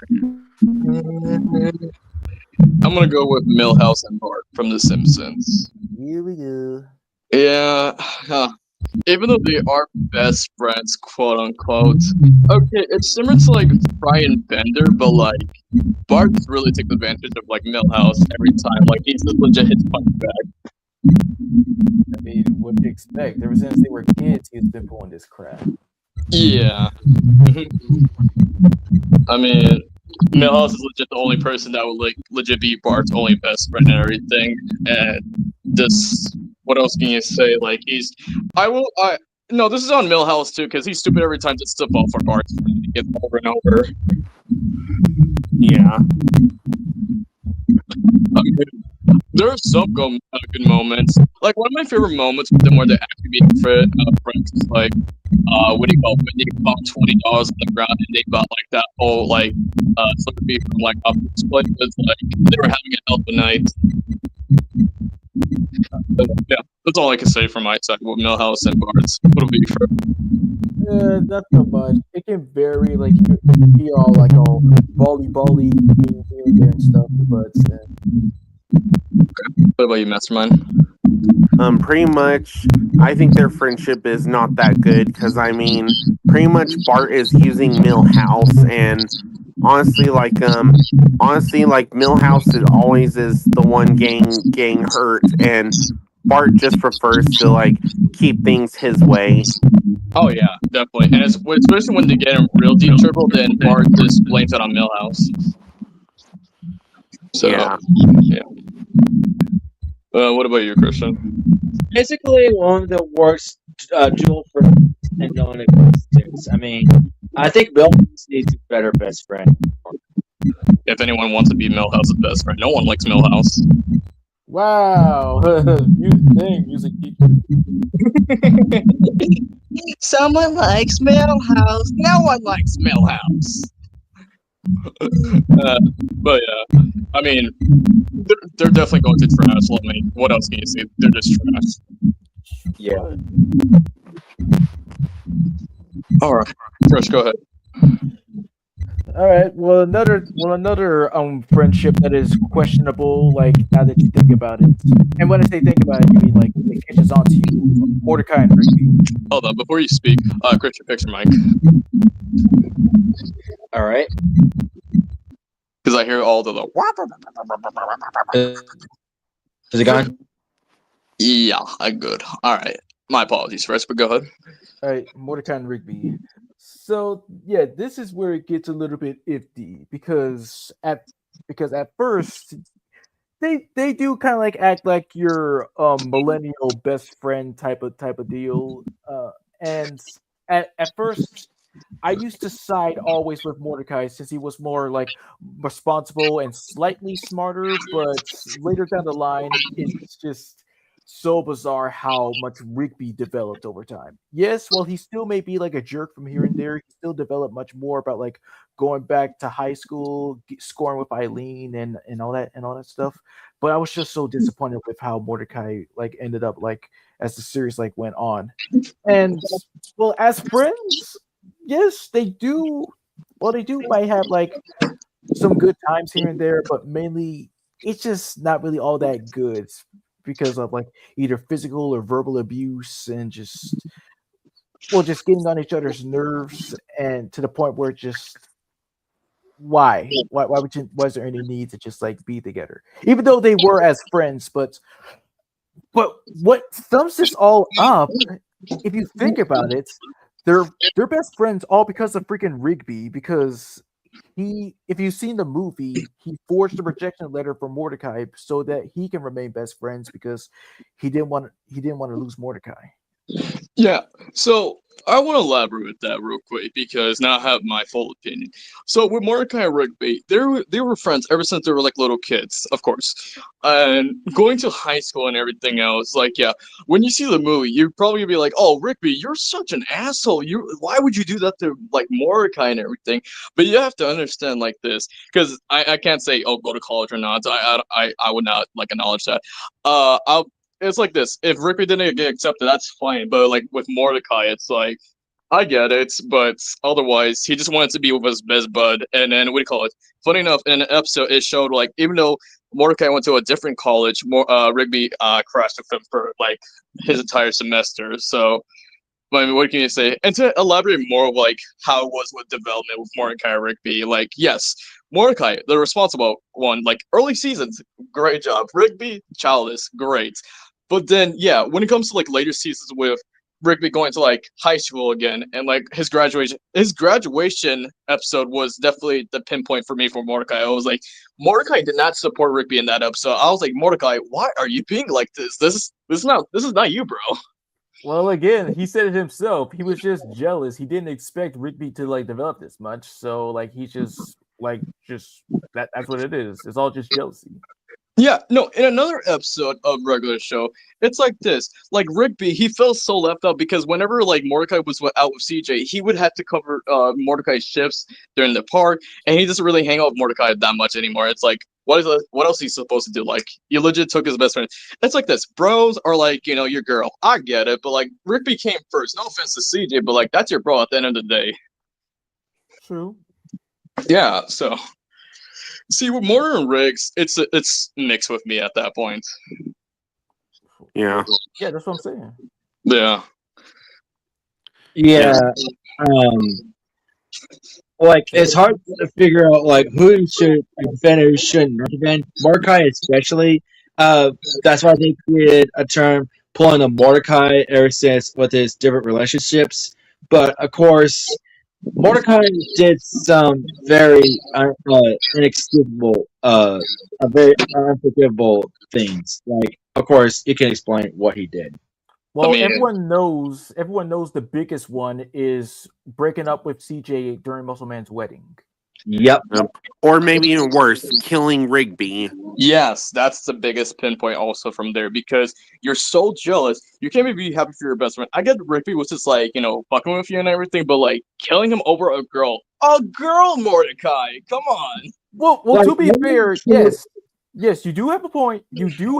All of you have points, but just little side notes. Like he pushed him first, and that's why like he kind of like killed him. So No, Yeah, he disintegrated. Yeah, but you have to get from that like the beginning of the episode. He got him tickets to that one thing. Mordecai bought tickets to like this boring movie. It's like, bro, just go with your bro at that point. Yeah. Honestly, if I had to pick any of those movies, I would prefer Zombie Dinner Party. Same here. Yep. Oh yeah, and also of course in that episode, after Rigby gets disintegrated, Mordecai then meets Father Time. Yeah. I am Father Time. Yeah. That's the first time he met him. I mean, he met him another time as well in the later seasons. But yeah, what else can you say about Mortal Riggs? It's like, but during like the whole like epic battle, like finale of regular show, it is proven like they can still be like good bros to each other, especially the whole like emotional ending where they remain good friends as well. Yeah. Yep. And yeah, they have fun with each other all the time. No. no word it like that. What? I was about Like- to say it, but like, no, I'm good. Chimichangas. Yeah, yeah. Any other opinions, Christian? I see you being quiet there. Well, I was gonna say I wouldn't do anything reckless just over a girl. I mean, come on, I'm not that ridiculous. You know the saying, bros before hoes never reply, you know. Anyways, Yeah, just going off from this, Fresh, what's your opinion? Well, I mean, like you said yourself, it's mixed. Yeah, it's mixed. All right, Christian. All right. How about the iconic Nintendo duo Mario and Luigi? Ouija better. Of course, we did get Super Mario Galaxy this year. Yeah, great move by the way, but no spoilers, of course. But yeah, of course, Christian, go ahead. Of course, before Luigi existed, Mario had his own game, technically called Donkey Kong, where he's called Jumpman. But we're not getting all that tangent. Yeah, Mario and Luigi, of course, being brothers and stuff. Luigi, even though he's the youngest, he's the tallest the duo. And throughout the games, Mario is the courageous one, while Luigi is like the nervous coward. But they're still a great iconic duo. And we finally got, well, I'm not saying finally getting movie together. They had a terrible live action movie, which no one asked for. And where they're presented as father and son instead of like, well, I don't know, just simply brothers, since Luigi was adopted by Mario, which is, Okay, that I did not realize in the movie. Yeah, I don't mean, forget that noise. If you say your name, you're fired. my mom. Get out! It was worth it. No, yeah. Going with Mario and Luigi's dynamic over here, yeah, of course, Mario being the whole star of Nintendo, which basically is the gimmick here. And then when you got Luigi around, I didn't mind them as well as a duo. I actually liked them a lot, especially like Luigi's not one of those psychics where it's like he's just there. At least they acknowledge Luigi because, of course, then we get Luigi's Mansion, which, by the way, all of the games were really good in my opinion. Of course. Yeah. And then, of course, not just the games, we also get more of like their relationship, like brothership in like these movies where it's like they're both very supportive of each other. Which is very surprising, and that's what stands out for me. Like, they're one of the many rare brother duos that don't really have any issues with each other. That's really rare, but good to know. Yeah. Of course, from the first, what do you call it, Mario movie, Luigi didn't get that much screen time, but at least for this one, or like, again, no spoilers, at least he got more screen time as from like the first one, which I did like. Of course, I agree. Yeah. So, yeah. What about you, Master Man? Anything with Mario and Luigi? Yeah, they have a good brotherhood, especially in all the games. Because I mean, in both the movies, yeah, they've always had a great friendship. And like Mario said, brothers stick together. And of course, in every Super Mario game, Mario and Luigi are always there for each other. Yeah. Like, especially if you have two players. Yeah. I mean, but out of the two, who was your favorite? Me, I would usually go for Luigi. I like Mario. Mario. Yep.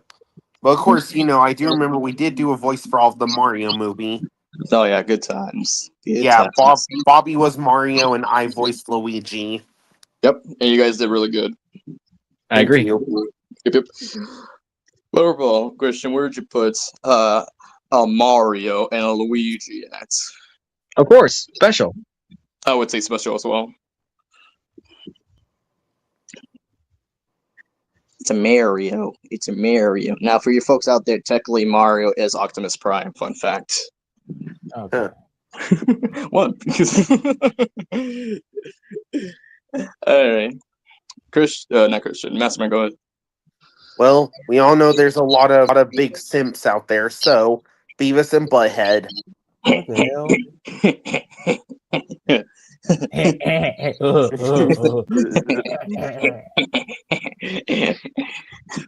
Check it out, Beavis. Boobies. Beavis and Butthead. That's gay. Yeah, Yep. not just roll. Yeah. Yeah. Hey, go ahead, Mastermind. Pretty much like Beavis and Butthead. I feel like their relationship is kind of like Bart and Milhouse because I mean, usually they're fighting over who gets to, gets the most girls and stuff. But hey, I do know one thing they have in common. They both have a favorite band, and that's Guar. If y'all heard of that. Guar. I've heard Yeah, of like it. they provided the soundtrack in that K&D episode of Food Fight. Mhm. Oh, nice. Yeah.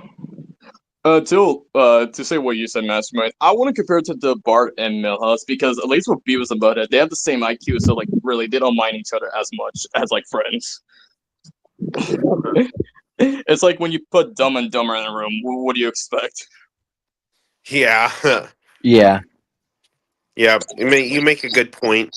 But like, yeah, I know usually I think I'll have to agree with you on that, but yeah, I will say this, like with Beavis and Butthead, yeah, like I said, they're always fighting to see who gets the most girls and but also of course they at least sometimes get along with each other and work together. Like, they try to like make money and stuff. Like if you remember, there was a episode called Beekeepers, and well, unfortunately, they did something stupid. Like they grabbed a wasp nest, which they thought was a beehive, and well, they did the most dumbest thing ever. Trapped the wasps in a box and kicked it around just to make them make honey. And then yeah, let's say things didn't go well for them. Mm.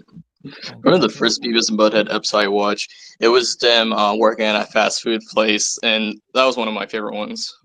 Yeah, and they were putting all the food in the slushy machine. Yeah. Yeah. Yep. Yeah. But hey, I did see the trailer for season 3 and it looked like they were like giving everyone gold and stuff. Hmm. What do you call it? And Beavis and Butthead Do America. I didn't see the full movie, but I've seen clips of it. Where this is the movie where they actually met their dads. Oh. Oh yeah, I remember that scene. Hmm. And you know what's funny? All four of them didn't even know they were related. They didn't even acknowledge that in the movie. It's like, you guys look familiar. Yeah. I'm like, do you not see the resemblance? Are you all four stupid? Yes, you are. Oh my god. That is so sad. But what about you guys? What about you, Fresh? Anything with Beavis and Butthead? Not so much. I mean, like I just kind of like how well. I guess. I mean, if you want to like do like born to just be dumb to just do all these things, just like slack off and try to score with chicks and stuff. It is good that you do enjoy each other's company, so that's what matters. Yep. Yeah. Oh, and also, how can we forget? Beavis also has his alter ego, Cornholio. I am the Cornholio. Yeah. Yeah, and also it's pretty great when a lot of shows do Beavis and Butthead references. Like, Arthur did a Beavis and Butthead reference, and also Beavis and Butthead even appeared in Celebrity Death Battles. Oh yeah. What do you call it? They also did a reference, of course, at Family Guy. They also did a Tiny Toons one. Like, yeah, I love the references there. South Park. I'm like technically South Park. The characters Bill and Fosse, like they're like they kind of do the laughs and say that everything or everyone is gay. Yeah, and in Arthur, yeah, Arthur, Buster is Butthead and Arthur is Beavis. What do you call it? One of the few times I was getting introduced to Beavis and Butthead. Around the time I was watching Robot Chicken, they actually did a Robot Chicken skit with both Beavis and Butthead and Teen Titans. Oh, Yeah. Oh yeah. I won't like forget the comment Beavis made to Starfire. He's like, that chick got boobs. I was like, yes, congrats, you can see, good job. Yeah. But overall, what about you, Christian? Anything with you? I'm not a fan of them. But yeah, on all seriousness, I am not a fan of the show. Of course, they're iconic because of those last they do, but of course, they're really interesting. But what is interesting, there's a character in that show. Remember, what's her name? Fresh Daria. Daria. Thank you. She actually got her own spin-off show. They gave the Moby Chicken show. Yeah. uh, Yep. Of course, let's not forget, talent goes to Mike Judge, the creator, and of course, the voices of both Beavis and Butthead, who's also the voice of Hank Hill. Congrats. Nice. Yep. Hank Hill appears in Beavis and Butthead. Yep. But overall, Mastermind, you and me, where do you think the Beavis and Butthead should go? Where would you say? I mean, I would say okay and mixed because again, you're just putting Dumber and Dumber in a room, so that's where I would put them. Yes, I agree. I would put them there as well. Alright. Let's see here. With me, I mean, alright, yeah, let's go with another good dynamic here. Finn and Jake from Adventure Time. Yeah. So first watching Adventure Time, knowing like these two are brothers, but learning more about Finn's backstory of how like Jake's parents actually found him as a baby, because then we get more like backstory of how Finn actually ended up in that place because him and his dad were in a raft and then he got lost and then Finn got lost in the ocean until he got washed into like the sea and everything, and then of course getting found. But with Finn and Jake as like brothers, like early seasons to later seasons, they keep a good like brothership. I would say like they're just, you can't separate these two. Like they're awesome. Yeah, I agree with you 100% step of the way. Yeah, like especially hearing these like behind the stories, like with Jeremy Shada and like John DiMaggio, like how they portray these characters and like how the fans also love them as well. Like it's like, yeah, with the Mount Rushmore, like with these kind of brothers, I would also put Finn and Jake also on that mountain. I agree with you. Yeah. Again. Finn and Jake are legends. mathematical. Yeah, force that enthusiasm. Wait, what about me? Do you know what Ice King means?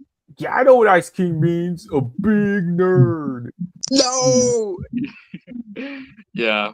But what else can you say about Finn and Jake? Finn and Jake have become like more popular to the point where they have like these kind of special episodes, spin-offs. It's like it's one of Cartoon Network's like golden gems at that point. I mean, I agree. It's true what they say. Dog truly is man's best friend. Mm-hmm. Yeah. And of course, we also have. Well, they technically have another brother named Jerome. Oh, right. Yeah. Nerd. What did I just get sent? Wait. What is this, Master? Well, I showed in the adult show chat that something a YouTuber I subscribe to found. What? What is this? Buttos? I am the god of war. Oh dear God! If any of them were the gods, we would be dead. Yeah. Yep. Oh yeah, and so Beavis, if Beavis is supposed to be Kratos, then my honest guess, I feel like maybe if Butthead's supposed to be Kratos, then my next guess, I'm assuming Beavis would probably be Doomslayer. Oh hell, that's all we need. Hey Kratos, you think we're ever gonna get to score? Oh, no. That's funny. Yeah. All right, for mixed with their opinions. What about you, Christian? I know you didn't watch Adventure Time, but what do you have to say? Of course, them being the one of the most iconic Cartoon Network duo in all existence. Even though, I did watch Adventure Time at one point. When I was younger when it first came out. I actually enjoyed it, but then my parents stopped letting me watch it because I think they saw something they didn't like. I don't know what was it, but yeah, they stopped letting me watch it. No worries, yeah. And then, especially with Jake, Jake is like the ultimate bro of like bro codes because when like Flame Princess became a character and Princess Bubblegum was asking, "Hey, where's Finn?" I was like, "No, no, no, you had your chances, Bubblegum." I was like, "Jake, you are the bro." Nice. When I heard Jake having the whole statement, I was like, "Yes, Jake, get it. Please, just keep talking, bro." So what I was gonna say, these two are special to me. Yep. Couldn't I've agree seen a more. lot of great episodes of Adventure Time. Mm-hmm. Agree. All One right. of the most shocking things that got me was like, where Finn had a cavity and well, Jake pushed it and it hurt him. Oh yeah. You have to go dentist. No. Oh yeah, yeah. All right. You first? Oh, what? Oh, wait. Are you using it with my turn? Yeah. Yeah. Okay. Well, to bring in a little female power in this, because it's more like a sausage fest at this point. But Dudley and Kitty. Okay.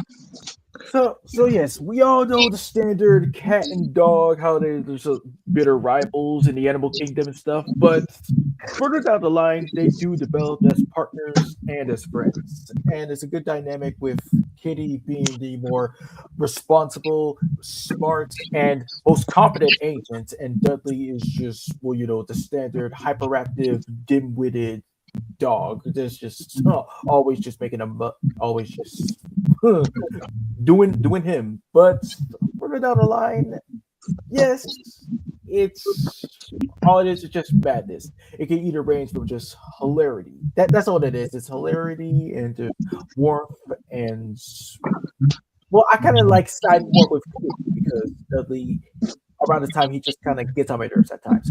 He is funny, no doubt, but it can get irritating. I do have to agree with you because when Dudley became a first-time agent, again, like just being the wild card, and of course, is like knowing, like, spawning the shit out of like Kitty, like, yeah, one of the few times. Well, I find this funny, but at the same time, it was just like annoying the shit out of It was like with the first appearance of the chameleon is like the chameleon. I was like the idiots. I was like, okay, that's fine. But yeah, and then with Dudley's view of like friendship, it was real because the troops are it's revealed that Dudley was really smart. Oh wait, what did you say? I think you were kind of breaking up a little bit. In one episode of Tough Puppy, it was revealed that Dudley's actually smart because of the truth syrup episode. What is this, Homer Simpson, where like you put the crayon in his brain and he's a genius? I mean, he's always been a genius. He just pretends to be stupid so Kitty could do all of his work for him. Oh my freaking God. So who's the dummy now? Kitty, what's going on? No offense, but still. Stop using me to hit people, Dudley, or should I call you the idiot? Nah, And then when Chameleon revealed himself, she's like, "You'll never get away from this, Chameleon." Or should I say, the Chameleon? Oh, great. Now Dudley's got me doing it. I guess another time you could say, like, he was really getting to our nerves, even though Dudley was right the whole time. It was like that cruise ship episode, but like he had like all the intel he needed, basically. Yep. Yeah, and I do remember, like, when I look back at some of the videos, like, I do remember I did see a video talking about the worst designs of characters, and, like, I do remember one of them in Tough Puppy was a female, and, one of the worst designs of them was the mouth being above the nose. Oh yeah, we're all aware of that design. Damn it, Butch! What'd you do there? It doesn't work. But otherwise. What about you, Christian? Yeah, I really love their duo. Of course, Dudley being voiced by Jay Trainer, who we all know is Spencer from iCarly, and then of course, Kitty is voiced by iconic Grey Delisle Griffin. And yeah, I love their duo so much. I wish the Tough Puppy show would continue on, but alas, it got canceled. Yeah, I mean. But overall, like going back to Fresh, what do you think of them as a duo overall? Well, again, they while they may like get on each other's nerves here and there, they're still like good partners. Especially like my best moments, I guess two would be like where they actually did admit that they miss each other in the episode Dog Days. Like I think that was like when Dudley got hypnotized, and Diary of a Mad Cat, where Dudley had no clue anything about Kitty, but then ultimately he said like, I would prefer you over anything, and you can see Kitty's eyes well up with such. It was so wholesome. Okay. Nice. All right. But yes, in a way, like I put them in good. So yeah, ultimate decision. Good. Okay. I would agree. Christian. Hey, Ferb, I know what we're gonna do today. We're gonna do a ranking stream. Oh, please. They're going. Phineas and Ferb, they have an entire summer to do whatever they want, and what they do is create different inventions and stuff to have a great summer. Phineas is like the inventor, and Brent, and so the group, and then Ferb is usually the silent type, but he does speak every now and then, just barely. Well, technically, Ferb is the like the brains, kind of like the operation, or you could say share a mind or anything like that, or what do you want to say? Yeah, I would agree. But yeah, to Phineas's character, he's usually the nice guy of the group, and he's also very clueless because he didn't notice that Isabella had a crush on him this whole time until like in the episode where they were teenagers. Not until his friends I explained about it. Mm-hmm. But there's times that his niceness can be limited. Like for example, in the crossover with Phineas and Ferb and the Marvel superheroes called Mission Marvel, Candace actually broke the she actually turned Balchi into Hulk because they're trying to put the powers back into Hulk, but she actually messed it up, and yeah, Phineas actually yelled at Candace. Yep, he crashed out. Well, no offense. Although that's a good point, that's not really related to like both him and Ferb. That's just him between Candace as well. Yeah, remember, Phineas and Ferb. That's all we're talking about.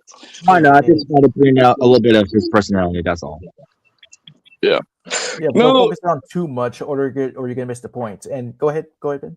Oh yeah, no, I was just saying, like, yes, Phineas and Ferb. I mean, yeah, because with Disney, they do have their hit and miss with some of their shows, I would say. But overall, Phineas and Ferb is one of those best examples where both brothers are like, just like they don't have no fight, they get along with each other. Especially with the first Phineas and Ferb movie, where we first get introduced to like how like they met, how they first got paired. It's like they're like there's nothing bad about these two. They're just really special in one way.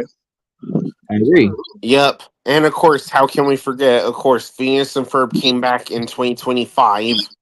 Oh yes, the fans demand it, which I don't blame it because it's one of like Disney's most popular shows.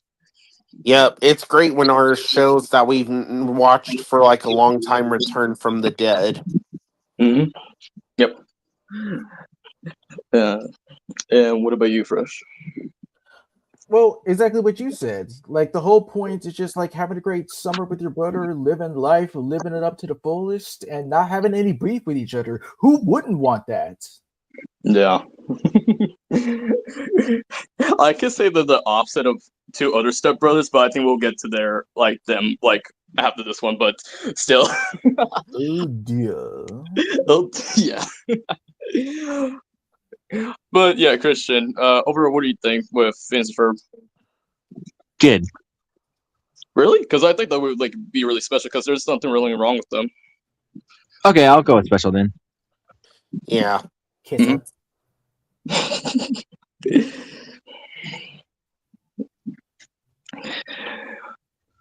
All right, Mastermind, go ahead. Well, I'm gonna wreck it, Ralph.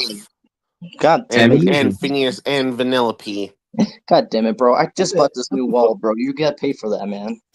What did you say before, Vanellope? Wait, Mastermind, he's asking you a question. What'd you say? What? What did you say? Like, even though, like, what did you say after I'm gonna wreck it? Wreck-It Ralph And like, and you said like someone else. Like, I think you and said like, Vanellope. yeah. Oh, okay. For a minute, like, well, go on ahead. Yeah, so basically, as we all know, in Wreck-It Ralph, like basically first Ralph and Vanellope are rivals because, well, I mean, all Ralph was trying to do was get his medal back, but unfortunately, Vanellope grabbed it first because she thought it was a gold coin, and then that's where Ralph started chasing after her. And then he wrecked the race because he was all covered in icing and candy.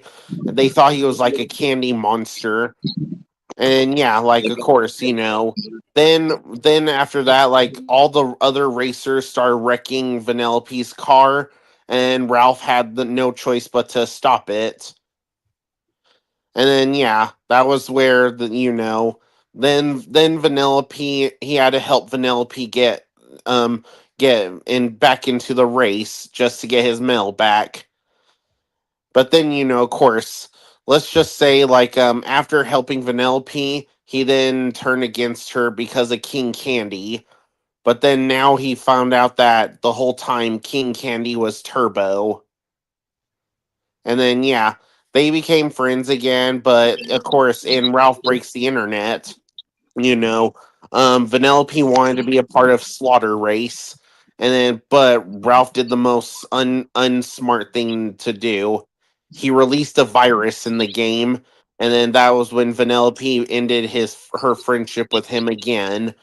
And then after that, there was then the Wreck-It Ralph virus, and they had to reunite together. And yeah, that's how their friendship went. And I will say, their friendship was pretty half good and half harsh as well. Well, yeah, that's the kind of relationships that you're gonna expect from here. Again, Yeah. What are y'all's opinions? But Someone could go next. I don't mind. okay, yeah, Ralph and Vanellope, yeah, they're a good dynamic. Of course, with Ralph, the reason he wasn't, well, it was by accident. He was in Sugar Rush, but he was in a different game. He tried to get a medal, but then he was in a escape pod, and then that's where he accidentally crashed into Sugar Rush, and that's where they met. The reason he wanted a medal because he was tired of being a bad guy, and then Vanellope, with her story, she wants to be in a race, but she can't because she is a glitch, and which is true because she is glitching, and thus she is homeless. But the real truth of that is she's actually a princess, but her code got corrupted by King Candy, aka Turbo. Yep. Yeah, that was because Sour Bill told Ralph the truth, and yeah, it was because King Candy, aka Turbo, tried to delete her code, and also he locked up people's memories. Yep. Let's see. Let's see. In you fresh? well, we're just gonna get the bad part out of the way with Ralph Breaks the Internet, because that's when they really got flanderized real bad, especially with Ralph being much more of a blibbering man baby other than the guy that he was in the previous one, because he just overreacts. He's not really all that intelligent. It's just being under the impression that Vanellope is brainwashed by Slaughter Race, because it's just a different change of pace, something to spice up.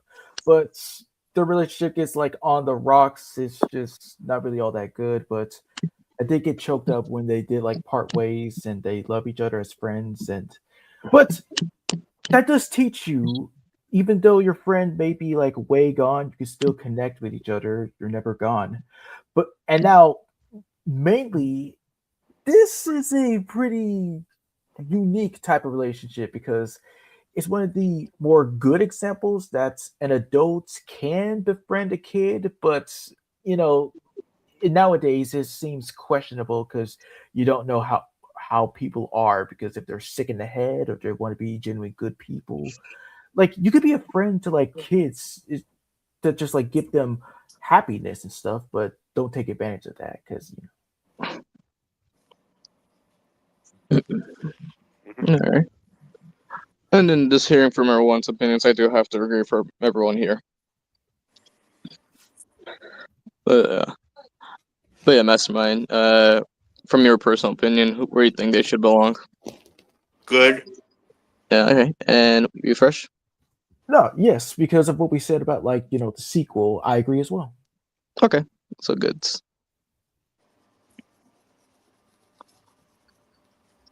Alright, let me just check from here. I gotta hang up my phone real quick. Alright, got it. I'm gonna go with the opposite of Phineas and Ferb. Let's go with Drake and Josh. Here we go again. So yeah, Drake and Josh, which by the way, the whole backstory of how like this became a whole show and everything, but not the main premise.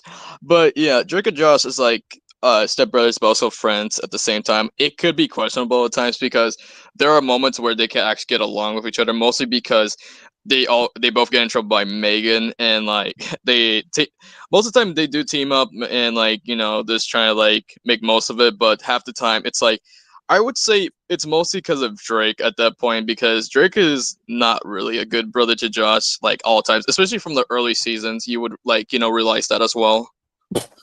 Yes, in the early seasons, especially with like him taking advantage of him in the driver's license episode, but further down the line, it gets really to the point where he's just flanderized just being really stupid.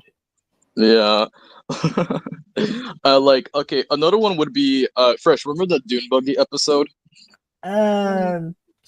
Explain what happened. So basically, they got a new Dune Buggy by their friend, and what do you call it? It basically tells the episode of how like Josh always gets in trouble and Drake just gets off real easily, right? And what do you call it? Drake basically drives up with the Dune Buggy and he gets injured and everything. Goes to the hospital, doesn't tell everyone about it. Josh gets a call from like the doctor's office because Drake forgot to he forgot his wallet there, right?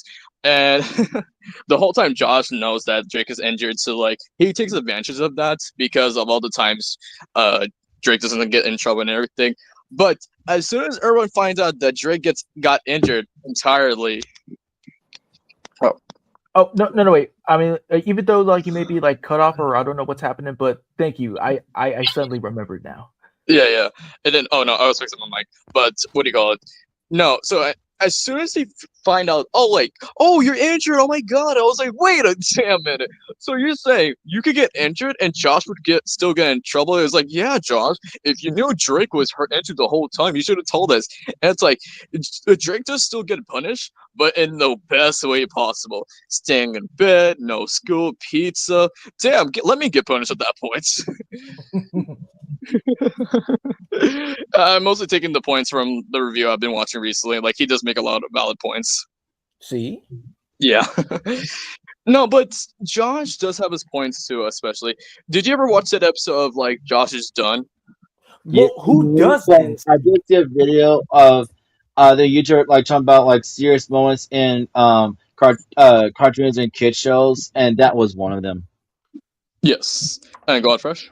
Who doesn't? That's one of the many episodes where the relationship is put to the test, and that's my top favorite one because it kind of relates to me about me being like done with certain stuff and I just want to just move on. But that is a perfect representation, especially with the end with Drake breaking down and giving that speech about like how he's the worst brother and just being sorry and just how he meant every second of it. That and freaking what was it, Dr. Phyllis? Like that's that one is recollecting on the many things that they've been through together. And No, yeah. But I think in the movies as well, it could be a little mixed because it could be like Drake is still usually in their shenanigans, but there's times where they could actually be a good like a good duo at times, but it's just between the middle. It's like, and no, I'm not saying this because I won't protect Josh entirely because Josh definitely had his episodes as well, but it's mostly entirely Drake. But I would say this: Friends, mix brothers, I could say yes to work together because especially when it comes to like these Megan episodes, like the chili pepper episode, if you remember that one. The Peruvian puff pepper. No, do not. I don't. I hate that episode with everything in my entire being. Yeah, like that's one of the prime examples where like Drake and Josh are like really working together, but like this is like one of the times Megan's like, "What did I do? I'm just innocent." I'm like, this. I know. Turn off the TV. Just turn off the TV at that point. I Just know. turn off the TV. I know. You can tell me later.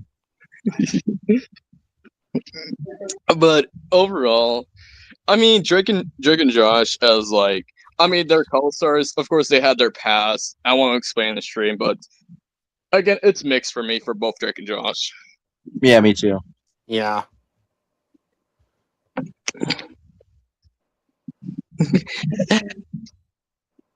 What, you calling me a liar now, Fresh?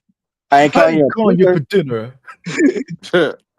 It's spherical! Spherical! Oprah! Oprah! Wait, I think I can fix it. You can't fix a sandwich. Oh, sandwich. Oh, good times. But yeah. All right, go ahead, Fresh. Yes, to get another one out of the way, Mac and Blue. You actually read my mind. That was actually my choice too. But go ahead, Fresh. All right, so yes, in the beginning, or let's just start off. Like even before this, creating an imaginary friend, yes, it's basic little kid stuff to just give you some comfort and stuff. But if it actually comes true, then yes, you have your very best friend in the world that you want to like spend real time together, like any other friends. But let's just start off when the series first started. Before Blue was a complete grade S a-hole, while he had a little bit more of a mischievous side, I still sympathized with him, and I really felt for how the relationship was going to work since Mac was getting a little bit too old for Blue, but luckily they found the foster home, and they had the deal to just for Mac to come over every day so he won't lose Blue. But later down the line, of course, there's no need for them to be friends anymore because Blue was just one of the most despicable characters that I ever got to meet. But he did have his moments where he did care for Blue. Like that time he saved Barry when he tried to kill him again. Mm-hmm. Yeah. So yeah, that's all I'm just gonna say. Yeah. Well, for me, I know there's been a lot of crazy stuff about Blue. Like, sometimes I know Blue creates a lot of chaos, but sometimes he does his best to fix things. Like for example, one time he scared Mr. Harriman on Halloween, but then after that, it was like everyone turned into a zombie. So he had no other choice but to like give Mac lots of sugar and beat the crap out of every zombie in the house. But remember, it was all a prank, and of course, he got punished for it because it wasn't like how was he supposed to know that this was all a trick? Yeah, I know the feeling. Like you think it's a trick, but then like you think it was actually for real, but then it's a trick. Yeah, I would just prefer a treat at that point. Yep. Funny. Oh, and also, this isn't the only time it happened. Like, do you think zombies are real, but it was all a prank? This isn't the only time cartoon it happened. It also happened in My Little Pony as well. Well, that's besides the point. Yeah. What about you, Christian? Yeah, I know you got a lot to say. I'm not gonna explain all in the stream, but just say yeah, it's one of the most difficult relationships. I do miss that in the pilot. Blue was actually nicer, but I hate that they changed the dynamic that Blue is complete douchebag now. But why did they change this? Like honestly. Yeah, I mean, like people have theorized that in the episode Blues Brothers that Mac picked the wrong Blue. Like when he gave that the so-called sappy speech, but he's like, "You could be the real Blue." People have theorized that, but that's what flanderization does to you. Yeah. Yeah. Yeah. Oh, and also the most crazy part is like the way Blue looks, like his shape and stuff. Like apparently, like if you remember the pilot, they did do a Pac-Man reference. Well, I mean, in a way, even though like he's supposed to be like based off of like a blanket, if I remember correctly. Okay. Yep. Also, of course, another cool thing about Blue, like there was also the episode where there were multiple different variants of Blue. Yeah. Yeah, I Yep. just said Blues Brothers. Yeah. Oh, my bad. I mean, I don't have much to say other than trash. Oh, okay, like that. I mean, like, yeah, true. Like, maybe even worse than Mordecai and Rigby, but god dang. I have to agree. I mean, with Mordecai and Rigby, they still have their moments. With Mac and Blue, mostly because of Blue, it's like it's just hard to like like this friendship they have or relationship they have here. Yeah, So- yeah, you're right. Yeah. Besides, I always liked Mac better anyway. So Yeah. Let's see here, of course. Christian. All right, let's go with Ash and Pikachu. Nick, you could choose that one. Go ahead. Of course, in the anime, we're due for Ash Ketchum. I haven't seen the first episode, but what I know is that You haven't seen the first episode? That hurts. That hurts. Oh my I'm God. That hurts me. Get out of here. Get off my betrayal. Ouch. That hurts. but let's explain. No. You're not explaining to me anymore. No, you don't get to talk no more. Get out of here. That hurts. And you call yourself a fan. No, you can go explain. Go ahead. Okay. I was trying to explain was the reason I didn't get to see the first episode of Pokemon because I had VHSs of it and it didn't require the first episode. It just had different episodes, but I still enjoyed it. But continuing on, the reason Ash has Pikachu in the first place, he was supposed to get like a starter Pokemon with Squirtle, Bulbasaur, and Charmander, but he was late. I think he overslept before I recall. So Professor Oak is actually the one that gave him Pikachu. Well, to help you out, yes, you are correct because Ash did oversleep because he was watching a lot of Pokemon like shows on his TV, and then that's what happened. And again, Pikachu was not like entirely his choice. From the start, Pikachu and Ash were not entirely best friends because Pikachu was being the most difficult, especially. They want to go inside the Pokeball. Did not listen to Ash anyway, and by like a few episodes, especially with the second episode, when Ash was protecting Pikachu, at that moment, Pikachu knew that Ash was his best friend. So like the whole season, movies, and everything, Ash and Pikachu are like the best of friends. That's all I can say. And that's what makes them the iconic duo. And of course, fans like Pikachu since he's the cutest, and because of that, he is the mascot of Pokemon. Which, funny enough, before Pikachu came to the picture, Ash's original Pokemon was supposed to be Clefairy. Fun fact. Yeah, I've learned about that. Yeah, Clefairy doesn't fit Ash, to be honest. Hey, Ash could like girl Pokemon too. Yep. Oh yeah, I watched Pokemon when it was on Boomerang. Oh yeah. Yep. Cool. But yeah, I think with Ash and Pikachu, despite the first two episodes of the first original series, overall, I'd say with Ash and Pikachu, they have a special bond. They can't be separated, Of course. Yeah. Couldn't agree more. Also, with you get upset with me not seeing the first episode, it reminds me of that one Drake and Josh episode because I was trying to say, let me explain. Remember when Drake went into his room and found out that Josh was dressed as a woman and he was freaking out, and Josh was like, I can't explain. I can't explain. You can't explain nothing. I'm still not forgiving you for that one. Yeah. Anyways, you go ahead, Mastermind. All right. For the next one, the opposite of Ash and Pikachu, Lilo and Stitch.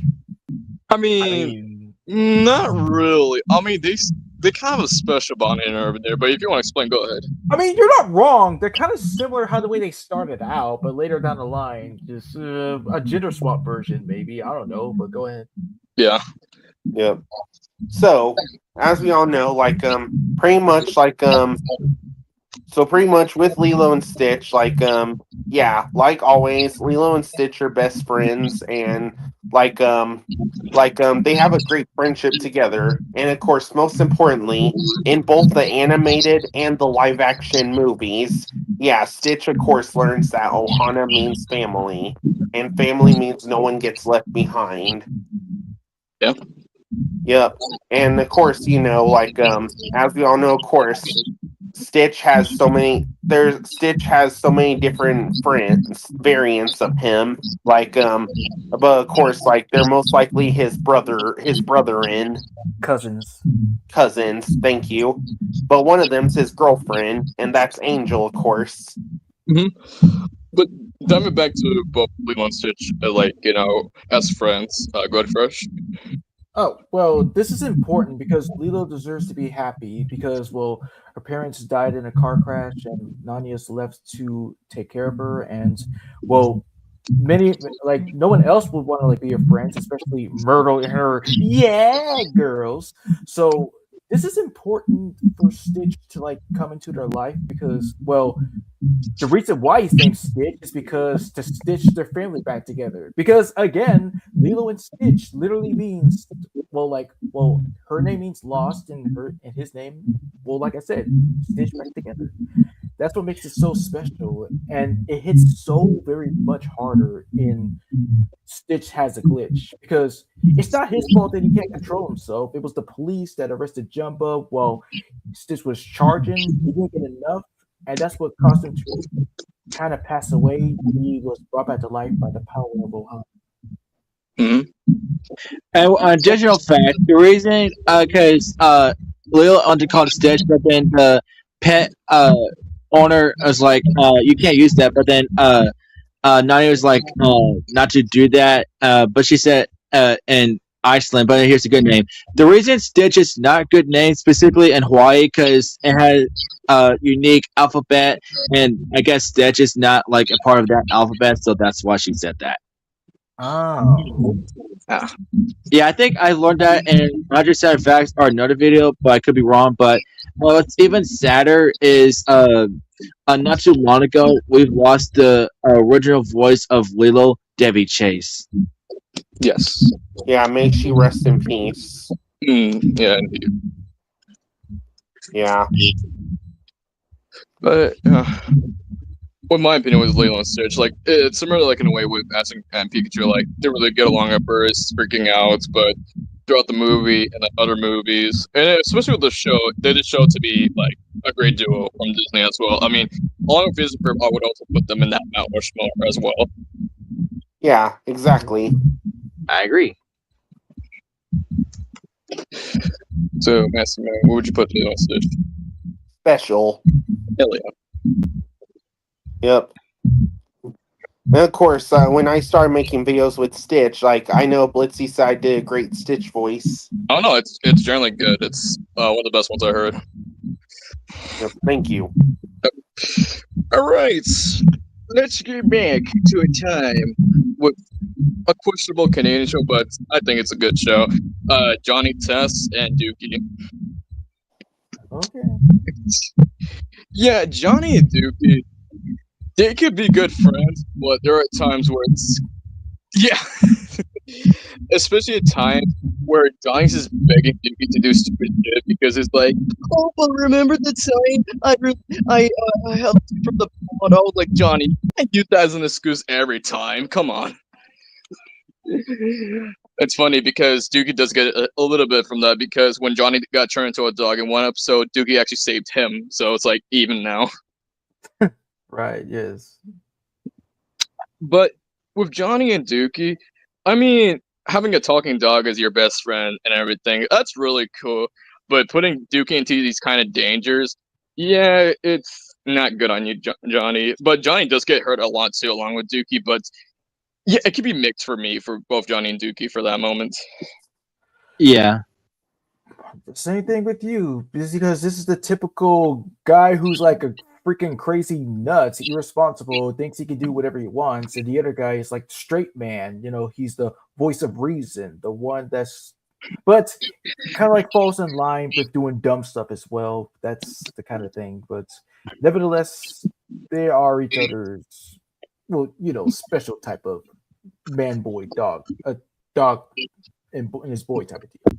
Yeah, I mean, there's episodes where like Johnny really needs Dookie in his life. Like, if you ever watched this episode where they had like this whole like vacation, they went to this hotel, but no dogs were allowed, Like, yes. Oh yeah. and just trying to keep Dookie like secret and like keeping him in the like closet, under the bed, under like the balcony, and it's everything. I smell dog. Well, I don't have a dog. Yes, I knew you have a dog. What is he? I mean, like, well, he must be a hypocrite and ironic. Like, he be able to smell dog. What is he? Half bloodhound? Yes, I am half. That's how I know that you have a dog in your apartment. Yeah.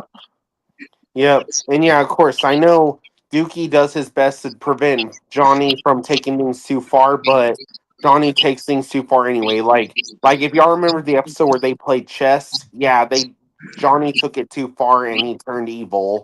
Bro he had like them yellow eyes of evil. It was like more. I'm like, no. Yep. I will say I really love how they made chess come to life because I mean, after I saw that, I have seen different versions of how chess came to life. Like it also happened in Harry Potter and it also happened in Cuphead as well. Of Mhm. course. Yeah. But overall, before anything, do you have any opinions, Christian? You just pretty much explained the whole situation from my side. I'll just put them in okay and mix. Like it's really difficult at that point. Yeah. I agree. But I'll be right back though. Okay. Okay. While we're waiting for Fresh, I'll be right back as well. Okay. Doing that, go ahead and put on some music or something. Oh, by the way, Christian. Well, you don't have to put music, but when I said Michael Scott has entered the chat, because he said I'm gonna record that's supposed to be a that's what she said joke. Oh. Okay.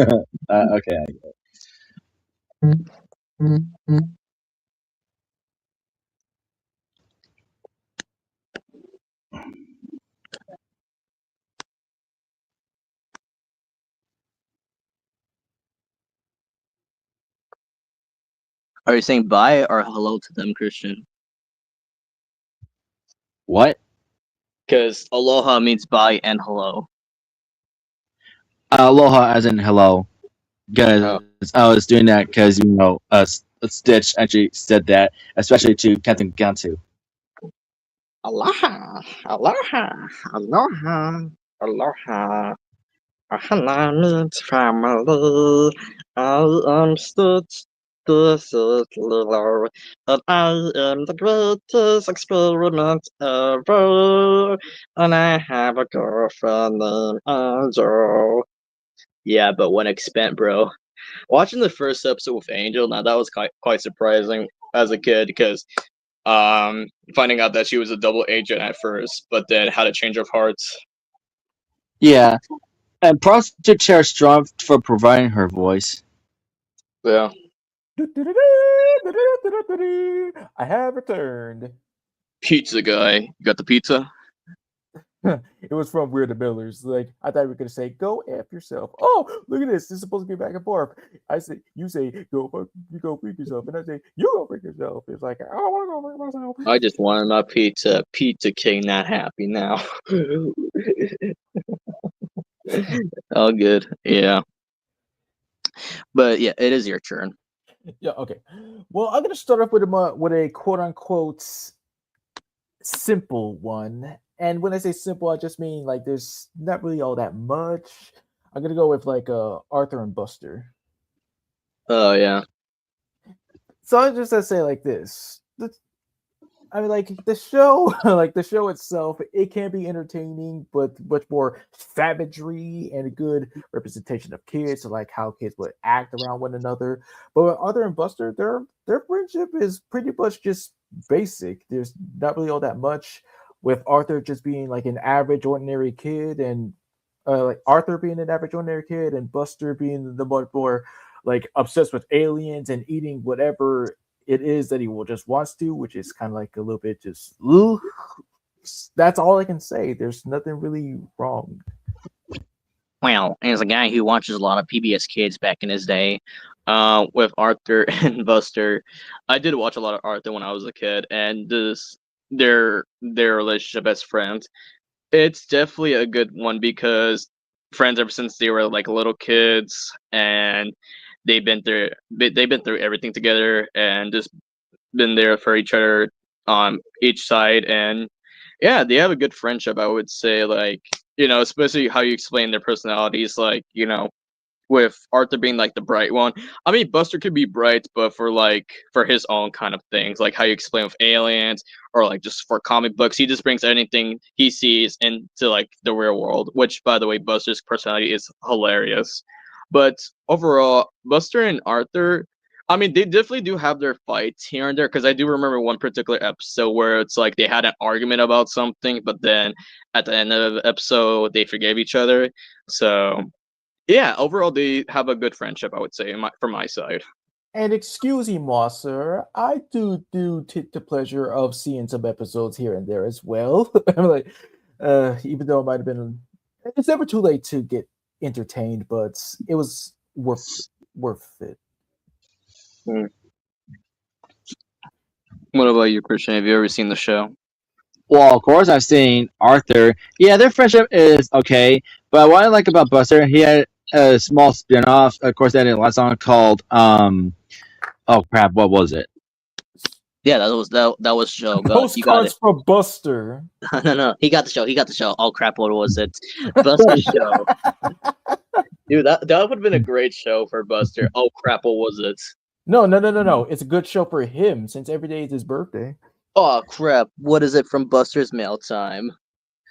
But yeah, Buster's spin-off show was really unique. Like going around the world and meeting different people in real life because you show real life footage. It was pretty awesome. That's what I liked about it. Postcards from Buster. That's what the name is called again. Yeah. So, anyways, yeah, I'm just gonna put it at good because that's all it is. Can't sugarcoat it. Oh, I'll put them in good as well. Do that, and there we go. All right, Christian, what you got? Bert and Ernie. All right. Of course, the most famous duo in Sesame Street. They lived together. Of course, as a kid, I thought of course, I know they're friends and stuff. I thought they were brothers at first, and then later on, I found out that they're actually gay. Wait, Did someone confirm that by any chance, or are you just bullshitting? Or you just like pulling that off what people say or rumor or anything like that. I thought Sesame Street itself confirmed that. Oh no. Parodies of other shows say they're gay. Like, Yeah, for like example, Family Guy. Yeah. They're not gay, they're just best friends. Trust, guys. This is a friendly show of Sesame Street. Come on, y'all. But still, they're just best friends. But going back from what you were saying, Bert and Ernie, I mean, yeah, especially like the adventures they have, especially with Ernie, like going on adventures with his bed, having these imaginations, and I think that's like one of the best parts about Sesame Street because you got one happy one grumpy one. It's like you basically like got SpongeBob and Squidward in Sesame Street at that point. Exactly. Yeah. Oh, hey Bert, you want to see my rubber ducky? Hey, Mr. Rubber Ducky. No, Ernie, no, I don't want to. I want to stick with chickens because I prefer them more. Oh, okay. He says hi, Duck. Quack quack. Say hi. Say hi, Bert. Say hi. Duck you. Oh, Bert, we can't say that. We're in a kids show. Well, freak the kids.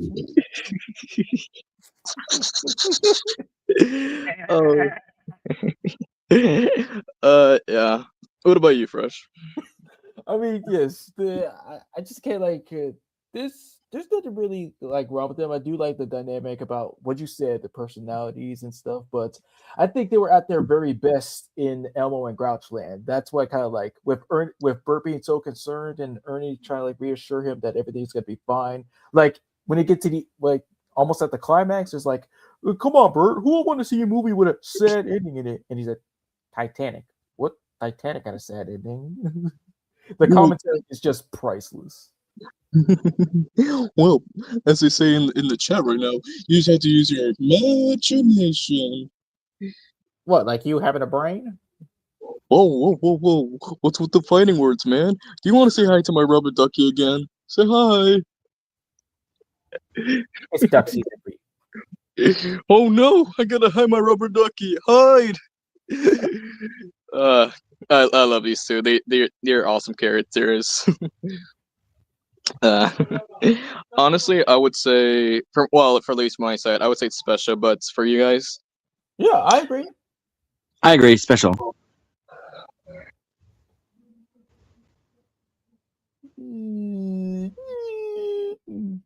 oh no, they shot my ducky. What would I do now? How about you go duck yourself? Oh, you're this Whoa. man. You're this man because you can never get a girlfriend, and that's why you live with me. Well, what do you think? You said I'm Squidward, so my face, so like they glued my thing dang to my face. Oh yes. We all know you have a penis face. Bert, I wish you would drink so much, Bert. Well, Ernie, I wish you would eat cookies in a dang bed. Well, I really like your cookies, if you know what I mean. You see Waldorf and Stanley from Muppets laughing at this. This is true comedy here. That's great. It's supposed to be Mastermind's turn, so I guess we could just wait from there. All right then. Good commentary. I like that. Yes, I like it too. I would actually love to see Roger Bumpus voice Bert. I mean, like, well, he already does. Yeah. What? Yeah. Oh, jeez. Hey, Bert, I joined a Rockstar band. You want to join my band? No. I prefer the classic music. That's what I kind of feel like I do because I do a lot of reading and stuff. I just prefer my own music. Oh, come on! I'll let you be the singer. Sing your heart out. Whoa, this is new. Blitz. When I'm playing the music, there's actually a bar that shows you how long the music is playing. That's cool. They've always showed that. Well, not in the older updates. What the hell is this? Well, what are you, Teen Titans Go with? Guys, look, a birdie. Oh, jeez. Bert, All right, look, I'm back. Hey, Bert, look, a birdie. Yeah, no, it's not my bird. Hey, look. Here's another bird. It's on my finger. You want to see it? Hey, we're in a kids show. Don't show that. I mean, I'm I feel like they would. Yeah. That's But yeah, joke. it was a joke. So Mastermind, when you came back, we were talking about two, one from like PBS Kids. We were talking about Arthur and Buster from Arthur. Do you have any opinion on them? Well, I see no problem with them, so I think their friendship is good. See? All right. And what about Bert and Ernie from Sesame Street? What about them? They seem like chill people, so yeah, I think they're good as well. See, Bert, they think we're very chill people. Why can't you? Well, come to think of it, yeah, I'll reconsider it because you're my only friend in the world. Oh, I appreciate it. Here, Mr. Rubber Ducky wants to say hi to you too. Okay, and I'm sorry, Ducky. You'll be safe from Tom now. Oh, all right. Speaking of you, Mastermind, it's your turn. Okay. Let's see. Okay. How about the opposite of Johnny and Duke? Stewie and Brian. Oh, I mean, yeah, I could go hit or miss, but go ahead. I want to hear your opinion first. Okay, so pretty much like Stewie pretty much has been a villain a lot, but sometimes he's good because I mean he's got enemies like he's got evil Stewie and he's got Bertram, but But of course, sometimes Brian helps him in. But usually I know Stewie and Brian are rivals. But yeah, like of course, Stewie has borrowed Brian for like a lot of stuff, and of course, Brian's always been there to help him, especially when they travel through time or through different dimensions. Hmm. Hey, Bri. Hey, Bri. Can I ask you one question? Where's my money? Where's my money? Where's my money? Look, this is crazy. Look, all right, let's go to the bank. Where's my money? he tosses him to a bus afterwards. Yeah, that was funny. Well, go ahead, Fresh, with your. All right, with me, I'm like, yes, I will admit their friendship at first it did like grow over time because before I'm like it was kind of like up and down, but later down the line, the friendship started to grow. But nowadays, well, since Brian, it could be like a grade A dink. It can vary. It's complicated. I think they're really at their best in their Road to Adventure episodes and in the episode Brian and Stewie, where it's only just them. They're locked in a bank. They do have their squabbles, and well, it's some really deep stuff. Like what purpose do you serve, Brian? And why he had a gun in order to? He keeps saying in case he wants to, and but along the line there's some it's a volleyball friendship. I would have to agree because definitely in the early seasons they were not friend to friend, and Mastermind's back in the backstage, by the way. I believe. Alright. It froze for me. That's all good. Bro. Just let it go, bro. Just let it go. Yeah. Oh, no one got that one. No, okay, my I bad. did.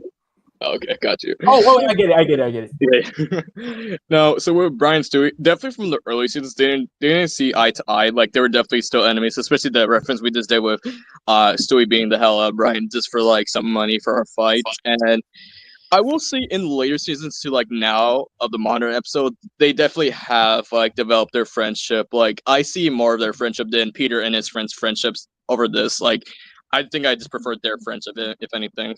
Oh, because I was afraid that I would be taking the wrong line, but I will agree. Yes, even though Brian again is one of the biggest dinks, like at least he's better than Peter mostly.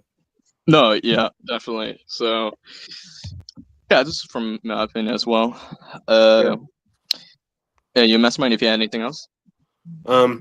Yeah, I would say the same thing. Like, I prefer Brian and Stewie's friendship over Peter and his friends' friendships.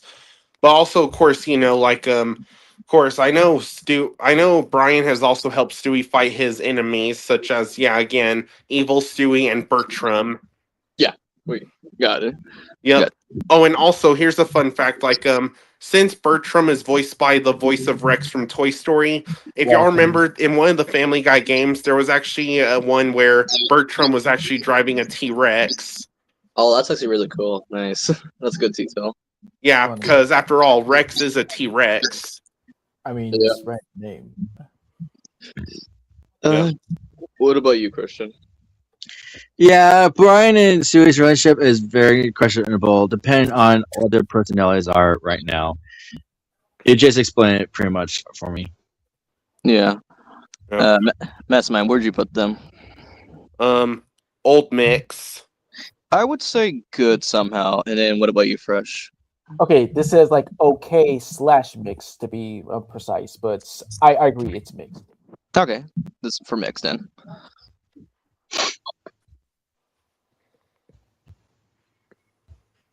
I like chicken. With Zim and Gur from Invader Zim. Now, in the first episode of Invader Zim, Gur was assigned to him because all the aliens were supposed to have like these smart robots, but Gur was just one of the ones where it's like he's dumb, yes, but he's also funny. Like you can't hate Gur. I mean, what else can you say? Like Gur is basically Zim's little assistant, and whenever like there's the time comes, Gur just is there regardless. So. I mean, it doesn't make them bad in a way. I mean, they're supposed to be villains, but in a way, their relationship, aka their friendship, is really funny. I do like it. Yep. Well, yeah, they gave him Gur because, well, because if you remember the Invader Zim movie on Netflix, they gave him Gur because, well, they said they hate him. Yeah, Well, because dang. they also explain that in the pilot episode as well. Well, the first pilot and then the actual first episode of Vader Zim. Well, yes, I do remember that. Like the second part. Yeah. Yeah, that's all I could say. And for anyone that has seen Invader Zim, Well, I've seen little, and I do agree with mostly your side, so that's all I'm gonna say. It's pretty Yeah. standard. yeah, it's pretty standard. Yeah. Yep. Yeah. And yeah, honestly, yeah, like I will agree, even though like there has been times even though their relationship gets crazy, but they still get along well, and yeah, it's honestly surprising to know that how much the tall, aka Plinky, hates Zim. Pleakly, yeah, the almighty tallest. Yeah. And Well, I have not watched the show, but I do know Zen's personality, and I do enjoy Richard Stephen Horvith's portrayal. He did really pull it off. Great. But overall, I would say they have a good friendship from my side. Yep. Yeah, I do remember when I met y'all back in 2021. I did make a video about Zim's voice actor, called 3 characters that have the same voice. Oh yeah, I remember back in 2021 there was a meme picture with Zim, Moxie, and Billy, but it's all of them in the Ed and Eddie like bodies. Yeah. Yeah. Yep. And yeah, plus in my video, first I showed Moxie from Helva Boss, then I showed Pox from Destroy All Humans, and then finally I showed Zim. Yep. All right. Next up, you fresh.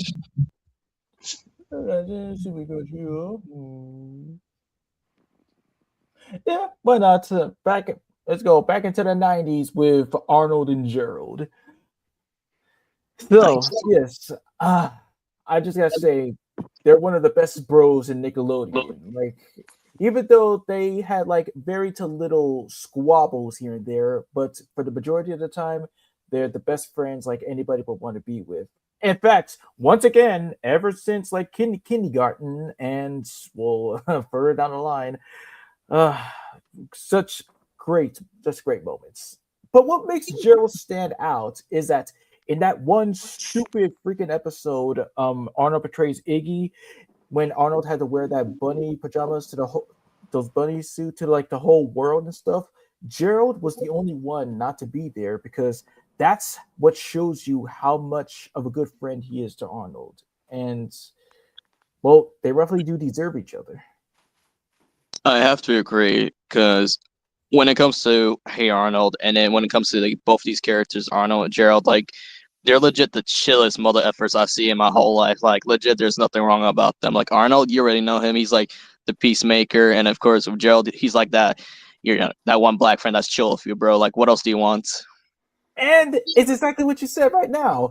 What makes this also stand out is it's always so good when you befriend somebody who else is also like a different race or gender, whatever it is. It doesn't matter. You just friends all the same. Exactly.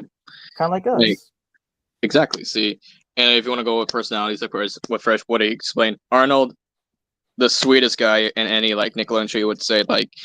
He's just nice to anyone, especially to the ones that are like mean as to him. Like he doesn't matter how mean you are to him, he still gives you like second chances to the point where it's like he still believes in you. Gerald, like again, I say he's like one of the chillest black friends you would have in a lifetime. It's like down to earth, always with the music, and just like you just want to jam with him. Like Gerald's that guy. Come on, man. Yeah, boy. Mm-hmm.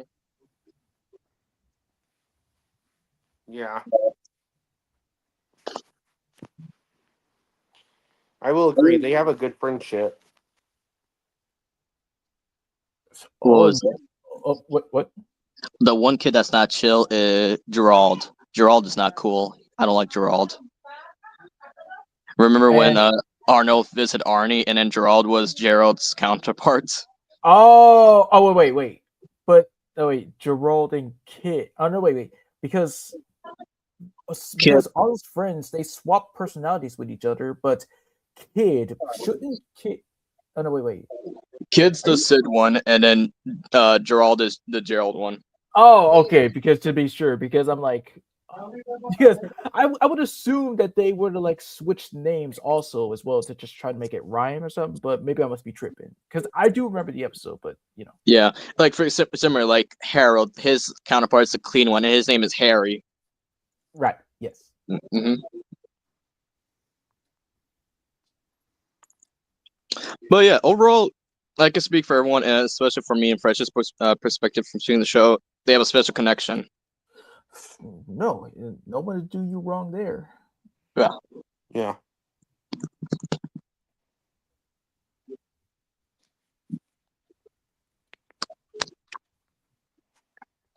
Let's see here. I mean, it's perfect timing because it's your turn, Christian. What are you guys talking about while I was gone? Arnold and Gerald. Another sibling duo, Mabel and Dipper. Twins. Yep. With these two, Dipper is usually the serious and smart one. Always want to do things the serious way, while Mabel is like want to have fun, and she's the cutesy one of the duo, and she likes boys, of course, and then her boyfriends are very questionable. Christian, why are you acting so quay? You're the one who's acting cray.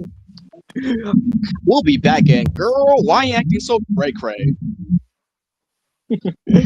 No, but I do have to agree with Christian here because Mabel and Dipper, again, with the Mount Rushmores, they definitely would be in third right now because Dipper and Mabel have proven to be like one of the best twins in any Disney show arcs ever in any show ever. They put Zack and Cody out of business, if anything. So, yeah. No, they definitely do have their fights too, especially the Summer Ween episode where it's like Mabel just wants to hang out with Dipper, especially because in the past with their, cutesy like costumes there and things that's twinning, especially being like peanut butter and strawberry. But yeah, overall, I would say otherwise. No, I would say also from season 2, especially finding out that Dipper wants to go on this adventure with Ford and leaving Mabel behind, that was kind of an impact on Mabel. But throughout like this crazy adventures they have, they still remain to like protect each other as siblings, I would say. Yeah. And that's a reason why, because it's proven that Dipper wants to grow up and Mabel doesn't, because to cherish the moments, that's what kind of like has them have their differences about like what, even though they may be twins, they just have like different mindsets. That's all it is. And what makes their dynamics stand out is because they're based off of, creator Alex Hirsch and his own twin sister, Ariel. Mm-hmm. Yeah. Yeah. The whole Mabel's dream sequence from that one, from the Weirmageddon, like it definitely shows like more of like how she really feels about like if Dipper like leaves her and everything, because she truly does care about her brother. And that's most important of all. Yeah. And then fucking we got Dippy Fresh coming in, crashing in the whole party. Goddamn. It's Dippy Fresh. Oh man, this guy's stressing the party. We get a wiggle. It's me, Dippy Fresh. Yeah. But overall, Christian, anything else for Dipper and Mabel? That's pretty much it. All I enjoy is Jesse Ritter and Kristen Shaw. Unfortunately, these two, they did great. And for my side, they're good. I would say special, if anything. Special Time. Special time with Donut Boy. Donut Boy. Yeah. Go ahead, Mastermind. All right. I always come back. The OG, like the opposite of both Stewie and Brian and Johnny and Duke, but the OG that came out way before them, Scooby and Shaggy. Oh, like Zoics, man. We're about to get reviewed, Scoob. Like Zoinks, guess what, Scoob? I'm William Afton. That Wheel of Fortune meme when they got the question right and past stage, I was like, I was like, bro. But all jokes aside, go ahead, Mastermind. So pretty much, I've watched every Scooby Doo show and Scooby Doo movie, and the way I see it, Scooby and Shaggy have always had a great friendship together. And yeah, pretty much like I do remember back in Scooby Doo and back in Be Cool Scooby Doo, like there was an episode where like when Shaggy's in trouble, Scooby would just ditch him, but most likely in so many Scooby Doo shows and movies, Scooby and Shaggy have had a great friendship together. Like, and though I know Scooby Doo sometimes like he does his best to help Shaggy, and Shaggy also does his best to help Scooby and stuff. And yeah, I know they do their best fighting monsters and unmasking them and all that. Mhm. And how can we forget? There was also Scooby Doo and Courage the Cowardly Dog. Yeah, that was a good crossover. I loved it. But Yep, and there was also a crossover between Scooby Doo and Johnny Bravo. I mean, to be fair, Scooby Doo would do any crossover with anyone, especially with WWE, Supernatural, just anyone you would say, and they probably did a crossover with them. And don't forget, there was also the band Kiss. Yeah, I mean, again, like it's a trend at this point. Like anything will work. yeah. But to mostly like pinpoint from like Scooby and Shaggy as like a duo, they're perfect in every way. Like they're like Hanna-Barbera's like best characters of anything. Always eating together, having funny moments. Even from the show Up naming Scooby Doo, like just the dynamic between both of them, especially between their voice actors, like the OG ones, Casey Kasem and Don Messy, because even as kids, like they still voice them. But with Scooby and Shaggy, yeah, I'm not saying they argue each other, although they get in trouble a lot with the gang. They still remain to be great friends overall. Yes. Yeah, Yep. and even in the live action ones, of course, where Shaggy's played by Matthew Leonard. Punch me again, Scoob. You're pushing it. Yep. And of course, how can we forget? Until 2023 came, Shaggy became William Afton. Yeah, the memes start coming back. Good. Yeah. No joke, but there's so much fan art of Shaggy as William Afton. Them dedicated fans. I don't blame them. All right. Yep. And what about you, Fresh? Well, yeah. Well, they mostly exist to be just the comedic relief because all they're about is just like not really focused on much of the mystery, just like eating and cracking jokes and all that stuff. And while they may be cowardly, they have been proven to be like useful around time. Mm-hmm. So that's what's important. Like, even though people might think you maybe look weak and be weak, but you still have your moments to like shine whenever the occasion calls for it. And yeah, one of the many their friendship, the majority of the time, is just like unbalanced. That's all there is. Even though like one of those rare moments that they do not really get on like the best of terms, like that one episode of Pup Named Scooby Doo when they were chased by some giant hamburger, and well, the first live action movie, Mystery Incorporated. Yeah. Yep. And also in A Pup Named Scooby Doo, there was also the episode where there were no more Scooby snacks, and then they were chased by a cheese monster. Mm-hmm. Yeah, like or you could call it the Fondue Man. Mm-hmm. Well, like what does this add to? Like, what's the point? Oh no, I think he's just adding episodes. But yeah, Mastermind, just get to the topic of Shaggy and Scoob's like friendship or relationship. Well, go ahead. ahead. Oh, No. I was gonna say, Christian, your turn. You should pull no extender from with Shaggy and Scooby.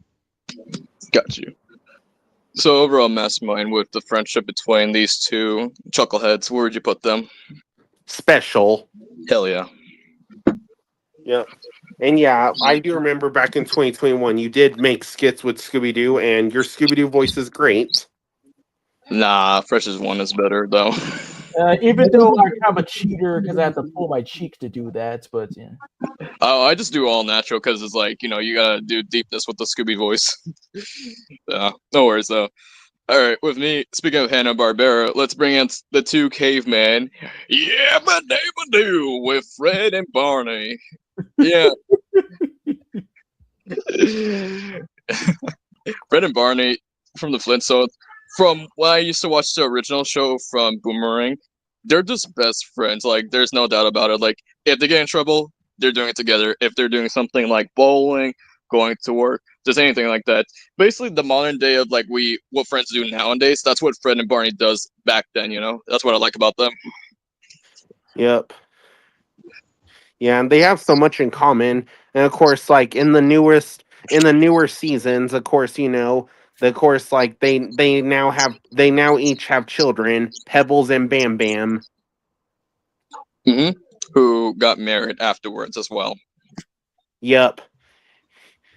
Yeah, and of course, it's pretty surprising how of course, like in the newer shows of the Flintstones, like there was of course the show, the Pebbles and Bam Bam show, where Pebbles and Bam Bam are grown up. Yeah, but again, we're just pinpointing for Fred and Barney. Like, how do you like them as friends? They're fantastic. Like they've been friends for so long, and yeah, they're really great friends, especially in the live action movies with John Goodman. Agreed. Yeah. And Mark Moran. But yeah. Fresh, any opinion or no? Not really all that much. Their friendship is like pretty standard about like what I said about Arthur and Buster. There's nothing really all that wrong, and that's good enough. Yep. What about you, Christian? They're very iconic with Greg Yabba Dabba Doo, and of course with Barney's I kind of that. But I like how great of best friends they are. Yeah, I would also put them as special because they're just awesome. Yep. And yeah, I believe they've been friends since they were kids, because there was also Flintstone Kids. Exactly.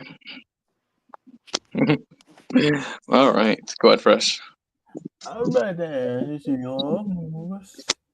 Jack and Lily from Wild Pack. So this has recently become like by Mount Rushmore of Nickelodeon shows. Jack and Lily, like they're half siblings that spend the summer together and get on these like adventures around town. Like Jack is he's into filmmaking. All he just wants to do is just get like the perfect shot of everything, just make them last, becoming a filmmaker. And Lily, like she's just an avid gamer. She just likes to game, and everything. And well, while they may like not see eye to eye most of the time because basic sibling or half sibling fights, they do like still care about each other in the end. And that's all thanks to that classic theme song, Me and You. Nice. From all of us who hasn't watched the show, if you have to compare them to other siblings, or like, because I know they're half siblings, but if you have to compare them, who would you compare them to? Well, yes, they're on the same level as like Dipper and Maple, and let's see who else. A little bit of Drake and Josh, a little so to speak, and well, just that's all where I can really put it. It's like the closest is mostly like Dipper. Oh, right. Well, I do say they're kind of much more better than the Loud family in a way. Facts. I would say facts. Yeah. So yeah. So I'm just gonna say like good. Nice. Good to hear. And glad the show has been really going well for you. Oh yes, it has been. All right, Christian, your turn. All right, what we got here? I will go with Timon and Pumbaa. So yes, Timon and Pumbaa. While Simba ran away because of his dad's death, he ran into these two characters, Timon and Pumbaa. One is a meerkat, one is a warthog, and they took him under their wing because since he was lonely and stuff, they're a very iconic duo. Because since they like to eat bugs and stuff, and their iconic phrase "Hakuna Matata," which means no worries. Yes, way to shape up like somebody to join the friend group. It's one of the best instances. But go on.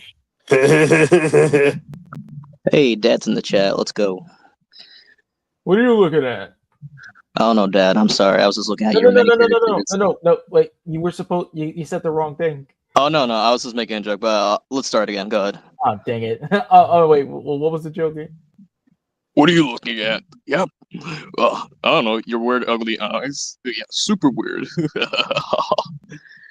Yeah, that was just a joke. No, but yeah, I know what Massimo was trying to say because Seth Rogen voiced Pumbaa, which, by the way, was a good portrayal in my opinion as well. In the live action, don't confuse people because there might be innocent children watching. No, please, no one's watching us. There's no one watching right now. But otherwise, no. With Timon and Pumbaa, they're just the best of friends. Like they know each other like since childhood, and this is where it kind of gets difficult with the timeline because it's like this. Because ever since the Mufasa movie in 2024, it's like they knew like Simba when when he was like a little cub, but like now with Mufasa, it's like wait, are they older now? Like how old are these motherfuckers? Again, I mean, like, his people just want to like freak up what already is great. I mean, come on, that's common nowadays. Mm-hmm. Yeah. Exactly. I mean, there's nothing really wrong with Timon and Pumbaa. Like, they're like mentors to like Simba, like guiding him to his adventures, especially like growing up. It's like they were basically his father figures while he was growing up. Anyway, yes. Yeah. Anything else from you guys? Well, yeah, I do like the dynamic about like how Pumbaa is said to be like some kind of like goofball, but Timon is almost the same way, and how he may come off as a little bit of a jerk, but not so much. Like it's called jerk with a heart of gold, meaning like, well, you may be an a-hole, there's still like a good side inside of you. Mm-hmm. Yeah. Yeah. Oh yeah. Overall, Christian, what would you? Oh, sorry. Oh wait. And another thing to add, like the friendship was best established in Lion King, like 1.5. Yeah. Like if I'm saying that right, like. Yeah, 1.5. Yeah, go ahead. Oh, you're just establishing it. Okay, gotcha. Yeah, I'm done. I'm done. Okay. Well, overall, Christian, where would you put Timon and Pumbaa? Good or special. I would say good as well. Yeah. They're pretty good, especially for dinner. Especially Pumbaa. Hey, What? okay. Okay. What? They smell like chicken. What the hell? Are you high? No, the reference tastes like chicken. No. I get the joke, but Go ahead, Mastermind. Your turn. Well, another classic, Snoopy and the Bird. I thought you were about to say Snoop Dogg. Woodstock. That would have been funny as hell. which is ironic because that's the reason why he's called that. Shit, you know how it is. My name's Snoop Dogg, and it's my buddy Woodstock. He's voiced by Ice Cube. Say, what's up for Sizzle? Yeah. That'd be funny as hell. But go ahead, Mastermind. Okay, so as a kid, I grew up watching Charlie Brown, and the way I see it, like Snoopy and Woodchuck. Woodstock. Woodstock. Thank you. What a woodchuck, Chuck wood. If he's not a woodstock, Chuck, woodchuck, what. Snoopy and Woodchuck, like Woodstock, dude. Dang it. All right, Woodstock. All right, so Snoopy and Woodstock, they pretty much have a good friendship, and like pretty much like they hang out like best friends and stuff. But like I know usually like when I look back at the Thanksgiving Charlie Brown, like even though like what? No one said anything. Okay. When I look back at the Thanksgiving episode of Charlie Brown, like pretty much there were like things that they had problems like Woodstock accidentally putting Snoopy's ear in the toaster, then buttering it. And then also, of course, you know, them dressing up for as pilgrims, and fortunately they had a fight with each other in there. But then like now they start to get along, and yeah, they have a bit of a good friendship, but And then, of course, I do remember they were making a story together in the Peanuts movie from 2015. And yeah, I really liked the story that they were making. No. Yep.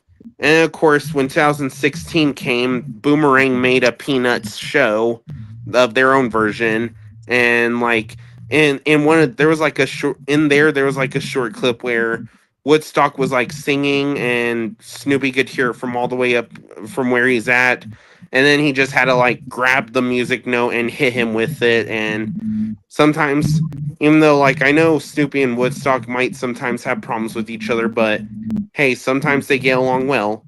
What would y'all say about their friendship? Go ahead, Fresh. Well, I just gotta put it short and sweet. It's just standard. Yeah. I mean, you say, Christian? I could criticize it by myself. Yeah, I would agree. Like, there's definitely funny moments between both of these characters with the movies I watched in the past as well. So I have to agree with all of you at that point. So where would you put the Mastermind? For them, I'd say good. Yeah, they're pretty good. I love the Snoop Dogg and Ice Cube in there at times. Yep. Oh yeah, what y'all think of the Peanuts movie from 2015? I kind of preferred Race for Your Life, Charlie Brown. That's really got it growing on. Yeah, I would agree. I mean, the 2015 one, like, it's decent. I do like the animation they were going for, and like the McDonald's toys for those, like for the movie. I did like those. And the song "Better When I'm Dancing," fire. Mm-hmm. Yeah. That's the only song I like of Meghan Trainor. How dare you? That's Anyways. very nice. Oh, and also when I look back at the show that Boomerang, the Peanuts show that Boomerang made in 2016, I do remember I did see a short where apparently like Snoopy had an uncle and his uncle met Mickey Mouse. Mm-hmm. That's true. Yep. All right. Okay.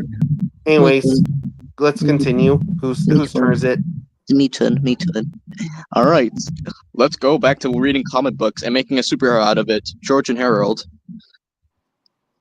Yeah, with both these guys, they're pretty awesome characters. I would say like their friendship is deniable. Like I just love their dynamic here. Like from reading the original Captain Underpants like books, like these two, they could get in a lot of trouble. Not like bad trouble, but like when it comes to like Captain Underpants, of course they have to be the ones responsible for them. Like when it came to like the movie, that changed everything for me because the movie was especially the best part. Like especially like that they were going to be separated into separate classes and everything, but it's like you can't separate these two, especially learning that they legitimately live next to each other in houses. Like that's funny enough. Oh yeah, I kind of like forgot about that a little bit. But yeah, it just goes to show you that even though you're in separate classes, it doesn't stop you from being friends, and that's what I kind of like about like the movie as well. The friendship being put to the test because well, it's just basic pranksters. They're just born to just prank. They're better than Bart Simpson, like to be exact, because they weren't born to be evil. Well, I mean, like that's all I can say. Like the friendship is just again standard. Nothing really wrong. They did. Yeah. They definitely should add a dolphin to it, though. Dolphins are Yeah. the best. Okay. Yeah, and they had a good friendship in the Captain Underpants movie as well. We mentioned that, but if you have anything to say about the movie, go ahead. For my side, the movie was actually great. I actually liked it, especially since Kevin Hart was in it. Oh yeah. Who can Yep. forget? Kevin Hart's a funny legend. Indeed. Or at least from my side, I would say these two are really special because there's nothing really bad about them.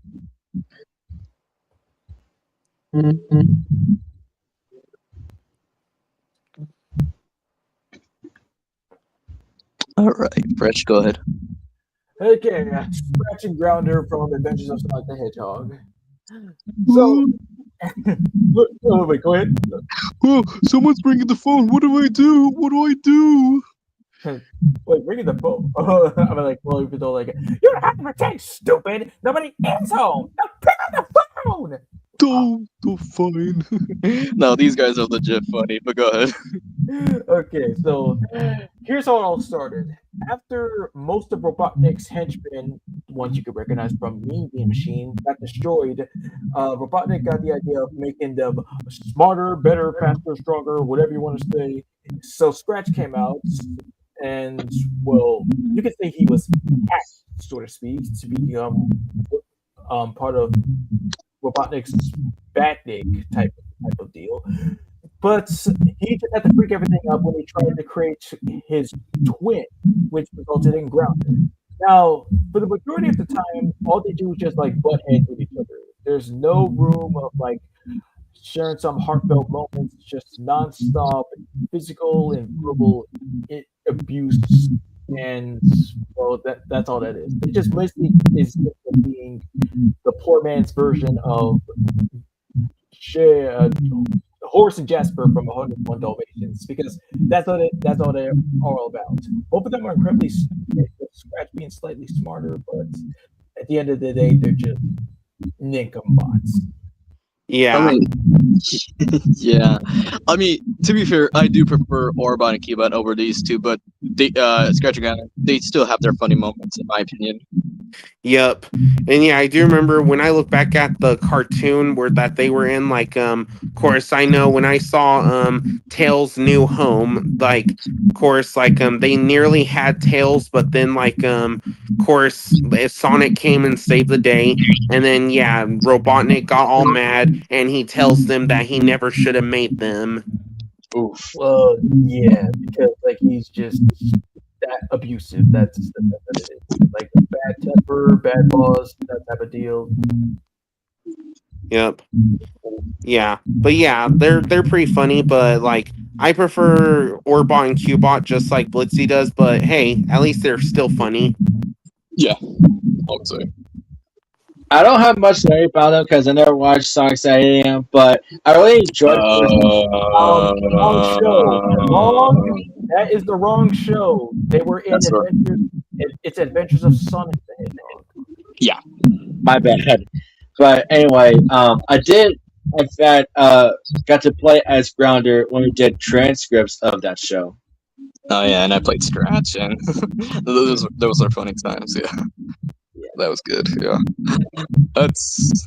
I mean, what can you say? Go ahead, Fresh. What can you Well, say? yes, they belong in okay because again, it's just well, you know, all it is just bickering. I would agree. All right, Christian, go ahead. Hey, Fresh. Yeah. Want to go on an adventure and find some candy?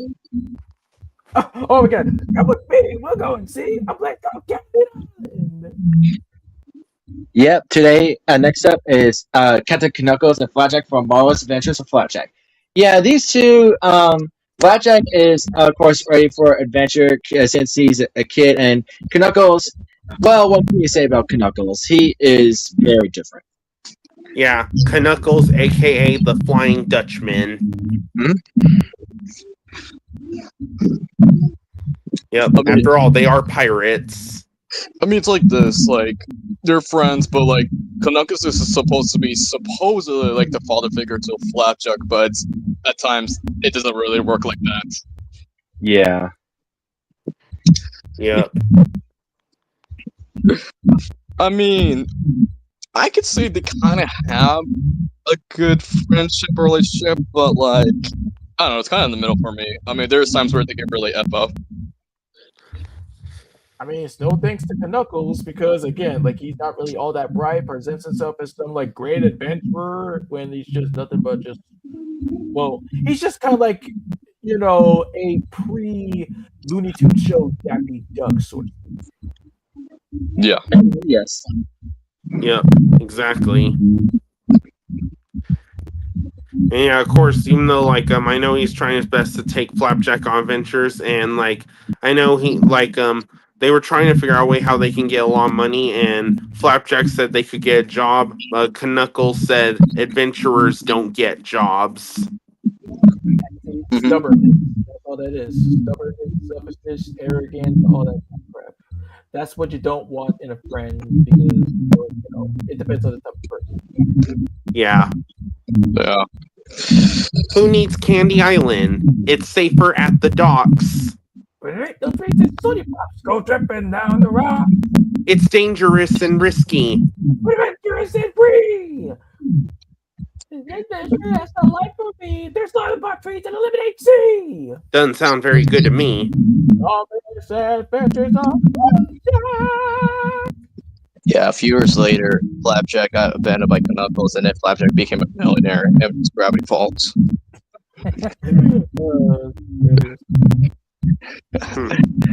But yeah, overall, Christian, where would you put these two? Mixed. Okay. No, that's the right direction. Good.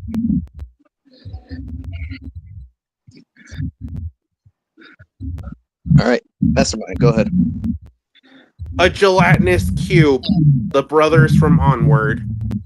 Nice. Yeah, their names are Ian and Mark. Thank you. Okay, so when I watched this movie, I was like surprised to see how we see so many mythical creatures and stuff. And of course, especially the scorpion lion. That was pretty cool. But of course, we know that they were in the main plot is they were just trying to get their dad back. And then of course, like the big brother mentions that they have to look out for whatever tries to kill them, especially a gelatinous cube, and then suddenly, when I saw the gelatinous cube, I was shocked to see what the gelatinous cube does. Like, it's like a big blob of jello, but it's like completely made of acid. But hey, the good thing is, like, in this movie, at least they do their best to work together to bring back their dad. But once they find the second jewel, the dragon made out of the skull comes to life and attacks. But hey, in the end, they managed to bring their dad back, but fortunately, their dad lasted for a few seconds, and yeah, they said goodbye to him. But hey, the good thing is, this movie Onward, it was a great friendship movie, especially since we all know how brothers work together. What do y'all think? Yeah, it's one of the best Pixar movies that I've seen from my side, and Ian and Barley's dynamic is almost on the same level as Mega and Dipper, because Ian is the younger brother who just, socially awkward, just wants to prove himself more, and is just really timid. And Barley, he's just the energetic older brother who's just obsessed with mythology and stuff, and they just go on this quest to just bring their dad back, to just see him for one day. But yeah, there was that moment where it was just, they should have just followed suit on the map instead of just following Barley's fantasies, because he's just so obsessed, geeking out and stuff. That moment where he lashed out at Barley, it was just real deep, but you feel his frustration. But it comes to show you that, even though, you may not grown up with a dad, Barley, he know what his dad looks like, because with Ian, he just wants to, have something that he never had. But it's not until it's revealed that he may not have seen his dad, but Barley has always been there for Ian, and that's what matters most. Yes. Yeah. Then you, Christian? Yeah, this movie is really great, especially Chris Pratt and Tom Holland voicing the brothers. Yeah, they did really great. And even though I saw this movie once, it's still a pretty decent film. Yeah, I've seen it once or twice. I would have to agree with your opinions as well. Yeah. Both Peters from the MCU, Peter Quill and Peter Parker, going on an adventure. Yep. Where would you put both of them, though? I think they're special. Bingo. All right, so let's see here.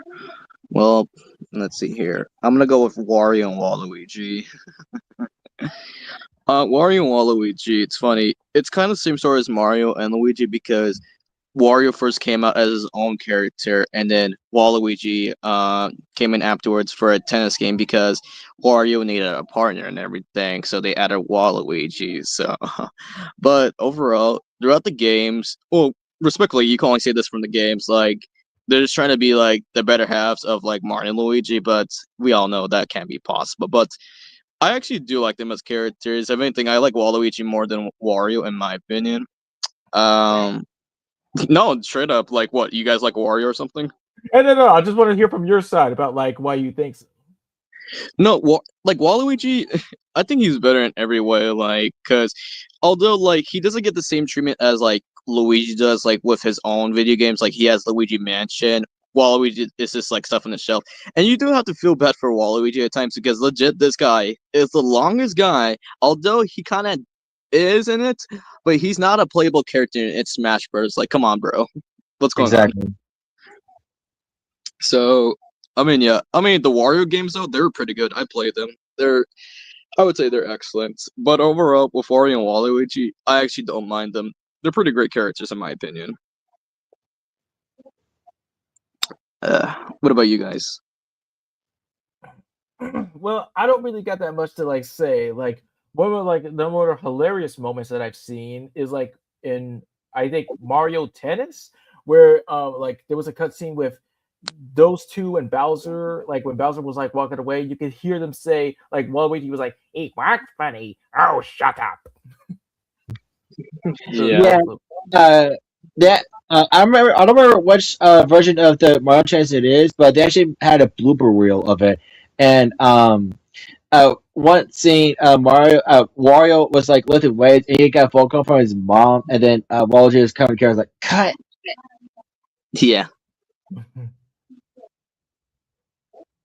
But So- if they manage to go be in the Mario movie franchise, I think Willem Dafoe and Danny DeVito should be voicing them. That's everyone's fan cast, which I agree too. But if they don't go with those castings, I have my second castings, which would be Bill Hader for Waluigi and Danny McBride for Wario. I can agree to that as well. But for Wario and Waluigi, I mean, as characters, they could be mixed because they could fight at times as well. That's true. Oh, so that's it.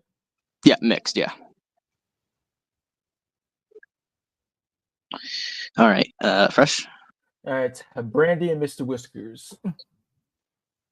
So, like I said in my Own in the Mantle episode, they were Dudley and Kitty before Dudley and Kitty because, well, they're kind of even worse because, well, Brandy at first, she's just a vain, cruel, volley girl type of dog. It just thinks like she's just stuck up, has her head up her own butt because, you know, we just hate those kinds of girls. And Mr. Whiskers, like he was just longing for a friend. He's crazy, he's hyperactive, he's dumb, but surprisingly secretly smart when he needs to be.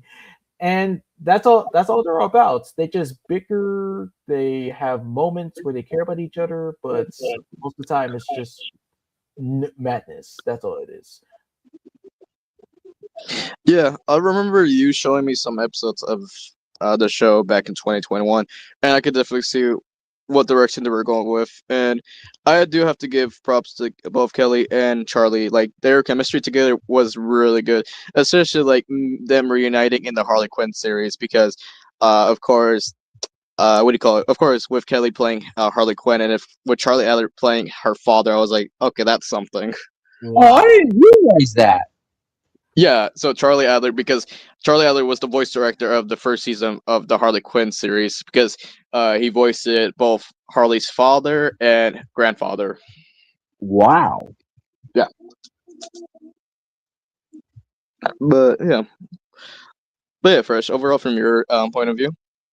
Well, I mean, I just put it in mix because again. Okay. Christian, let's go. Ami and Yumi from Hi Puffy Ami Yumi. So these two characters are from Cartoon Network, and they're based on yes, the real life band. The real life band. Yeah, the real life band. Puffy Ami Yumi. Thank you, Fresh. But yes, these two are voiced by Greg Delisle, Yumi, and then Janice Calloway, Ami. Ami is basically a type of character that loves animals and likes anything cute and stuff. But for Yumi, she's basically the tomboy of the group. She likes anything cool and prefers not to have anything cute in her life.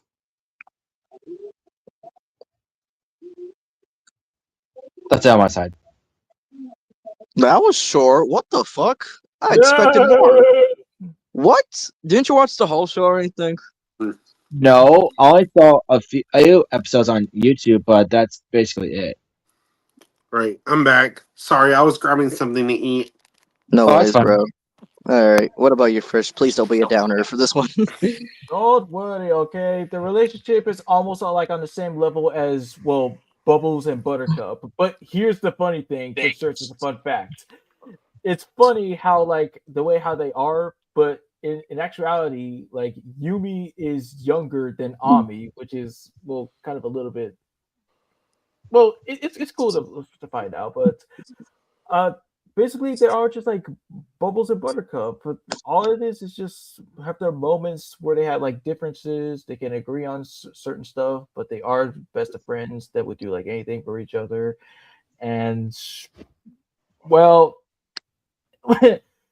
bouncing the life of a rock star, which is like some extreme pressure, but they're never alone while sharing these moments together with a friend. And well, like the show, this episodes have been good with me bouncing around here and there, but again, all this is just like standard. Cool. Yeah. Nice. So, from both you and Christian, Fresh, where would you guys put this? I'd say good. Me too. Oh, yeah. Since Mastermind, you're back. We were talking about Wario and Waluigi. Do you have any quick opinions, real quick? Okay, so for Waluigi and Wario, like pretty much I know they're the opposite of Mario and Luigi, but pretty much like I know like there's been a lot of craziness between them, but yeah, I would say they're like okay mixed Okay. as well. And did you ever watch Randy and Mr. Whiskers? Yeah. I'd say they're an okay mix as well. Cool. Got you. All right. And speaking of which, it's your turn. Well, thanks for the tip, Ugly Sonic, Chip and Dale. Yeah. A great movie, by the way, but go ahead. Okay, so pretty much like with Chip and Dale, pretty much like to me they I think they had a great friendship and like but of course when the 2022 movie came it's pretty great how I got to learn about their origin story in there. And pretty much I think either Chip or Dale they try to fit in and like fit in with the school and stuff. But hey, we all know how they are. Pretty much they're two chipmunks who are best friends and stuff. Well, yeah, it was Dale that didn't fit in at first. Thank you. Yeah. But of course, it's pretty much how they show so many references, and they're just like with Roger Rabbit. Yeah, they show multiple references from different cartoons and all that. Yeah. Yep, especially of course Ugly Sonic that everyone hated. I mean, like the movie itself, it blew me away. But I'll get to my point like whenever we do so. So Yeah. But yeah, again, I'll say this: Chip and Dale, they have a great friendship together. What do y'all think? Man, what are you talking about? Ugly Sonic was the best part about the movie. Just all jokes. I never watched Chip and Dale Rescue Rangers. I've seen like the behind the scenes of that show, but it was mostly through the movie I got more into like the characters' backstories. Yeah, it showed in the movie as well, and it showed like how separate they were like for a while, but they know they're good as a team. Like overall, I would say. Yep. And how can we forget? In that movie, we of course see where Seth Rogen met all his roles. Yeah. What are you looking at? honestly, your weird dead eyes. Super weird. Really weird.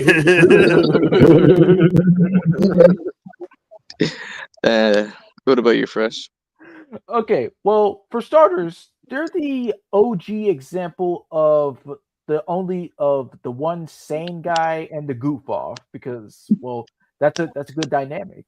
And I do remember like watching way back ago some shorts where they did squabble with Pluto in the Christmas shorts and Donald in like one about like well I'm like I guess like getting some acorns or nuts or something. I'm like whatever. Yeah. But yes, along with the movie, I didn't really watch much of the show. I tried to get invested in it, but just couldn't for some odd reason. I don't know why. But the movie, it blew me away. I'm like, whoa, they give me some dimension here, and the friendship is just put to some limit.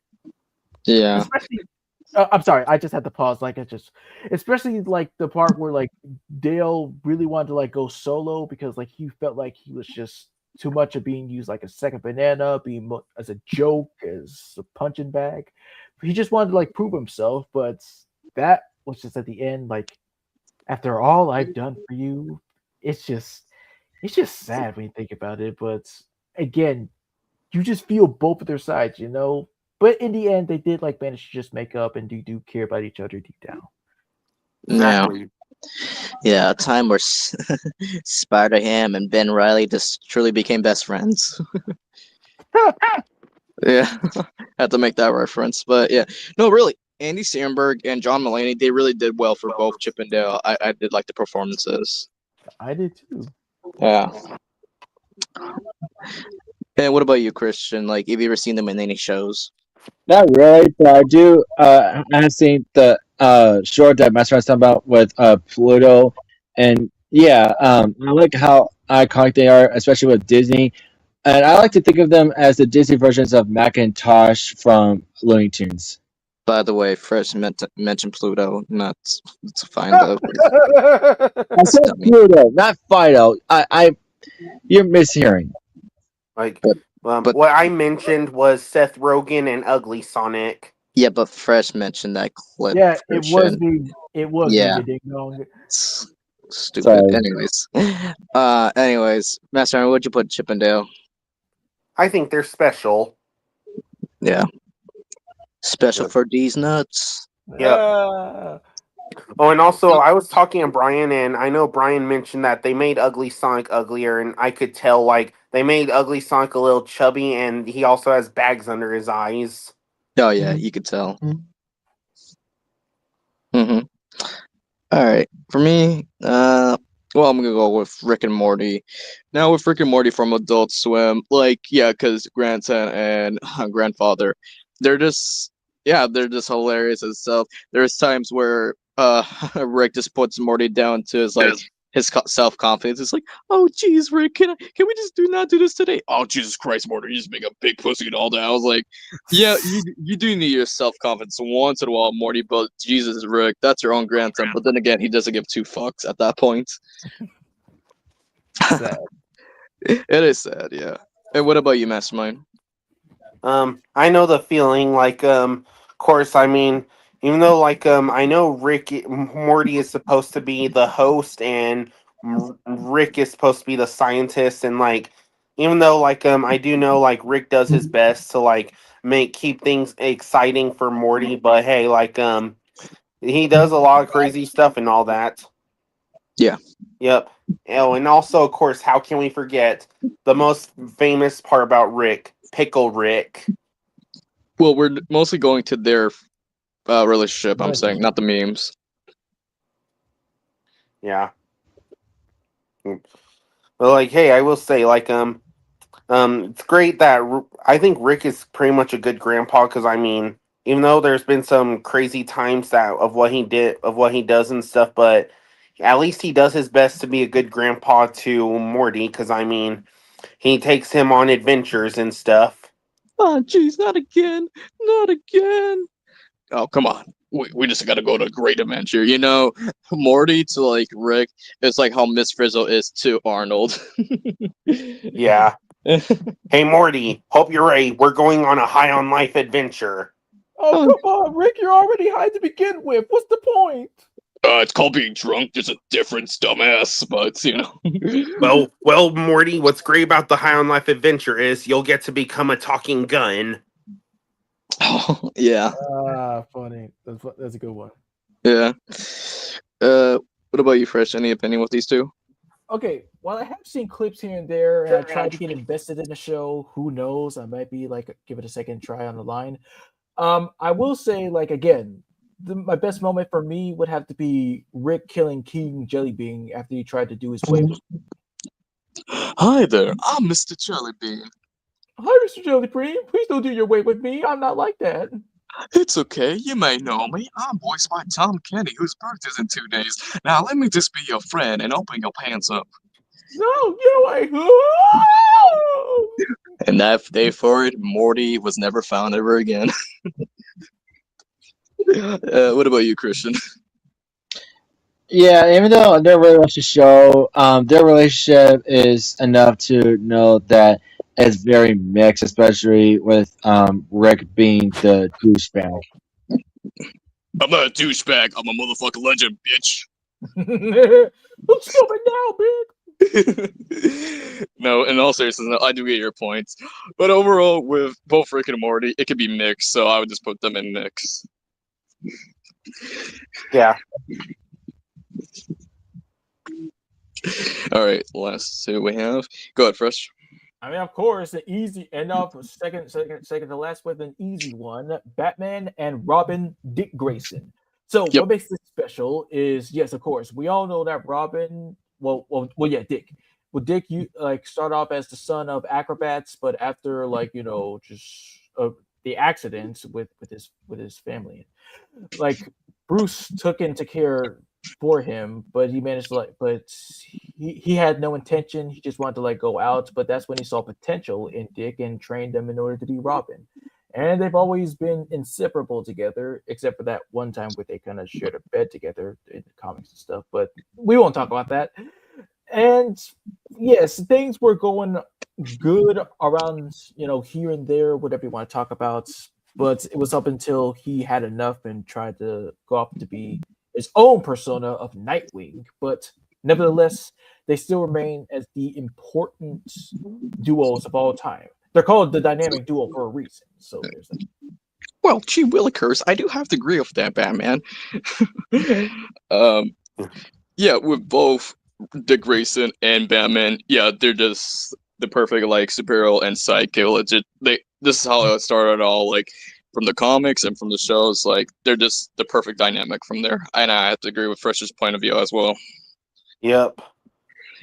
And pretty much now we all know how Dick Grayson's story went. First he was Robin, he was working for Batman. Then he became the leader of the Teen Titans, and then now he became Nightwing. Yeah. What about you, Christian?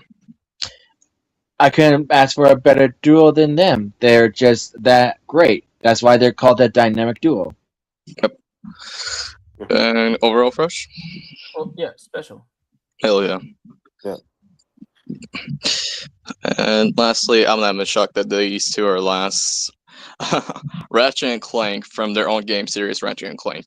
Now, I've never really played the games. I've seen clips and the game throughs as well with James Arnold Taylor and Damon Kay because, of course, they're the voice actors. But for what I also read doing research yesterday, they're the perfect, even though they're not brothers, they treat each other with respect and they treat each other like brothers and friends, and going on these crazy adventures and just everything about them. They're perfect in any way. Can't say better than Exactly that. what you Yeah, said. I have to agree. I mean, I have seen the movie once, but the franchise, it was just meh. Yeah. Yeah. I never really played any games or seen the movie, but I have learned so much about Ratchet and Clank. And honestly, the most funny parts I've seen, of course, this one from the trailer. I find this slightly embarrassing. Yeah. Yep. Or of course, the part where they were in a vehicle and then a customer got ejected into the sky. I want a refund. You see Rick pulling out the portal gun. Hey, you're not getting your refund, bitch. Bye bye. Yeah. But overall, with Ratchet and Clank, even though again, I haven't played the games, but seen game throughs, and just anything, I would say I would just give them special because they're legit special themselves as video game characters. Oh, all right. Very special. And that is it.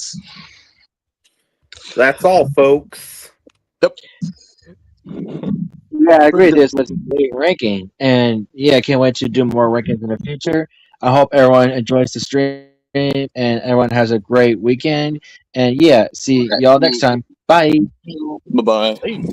See ya, folks. The end. Scene. Where's my check?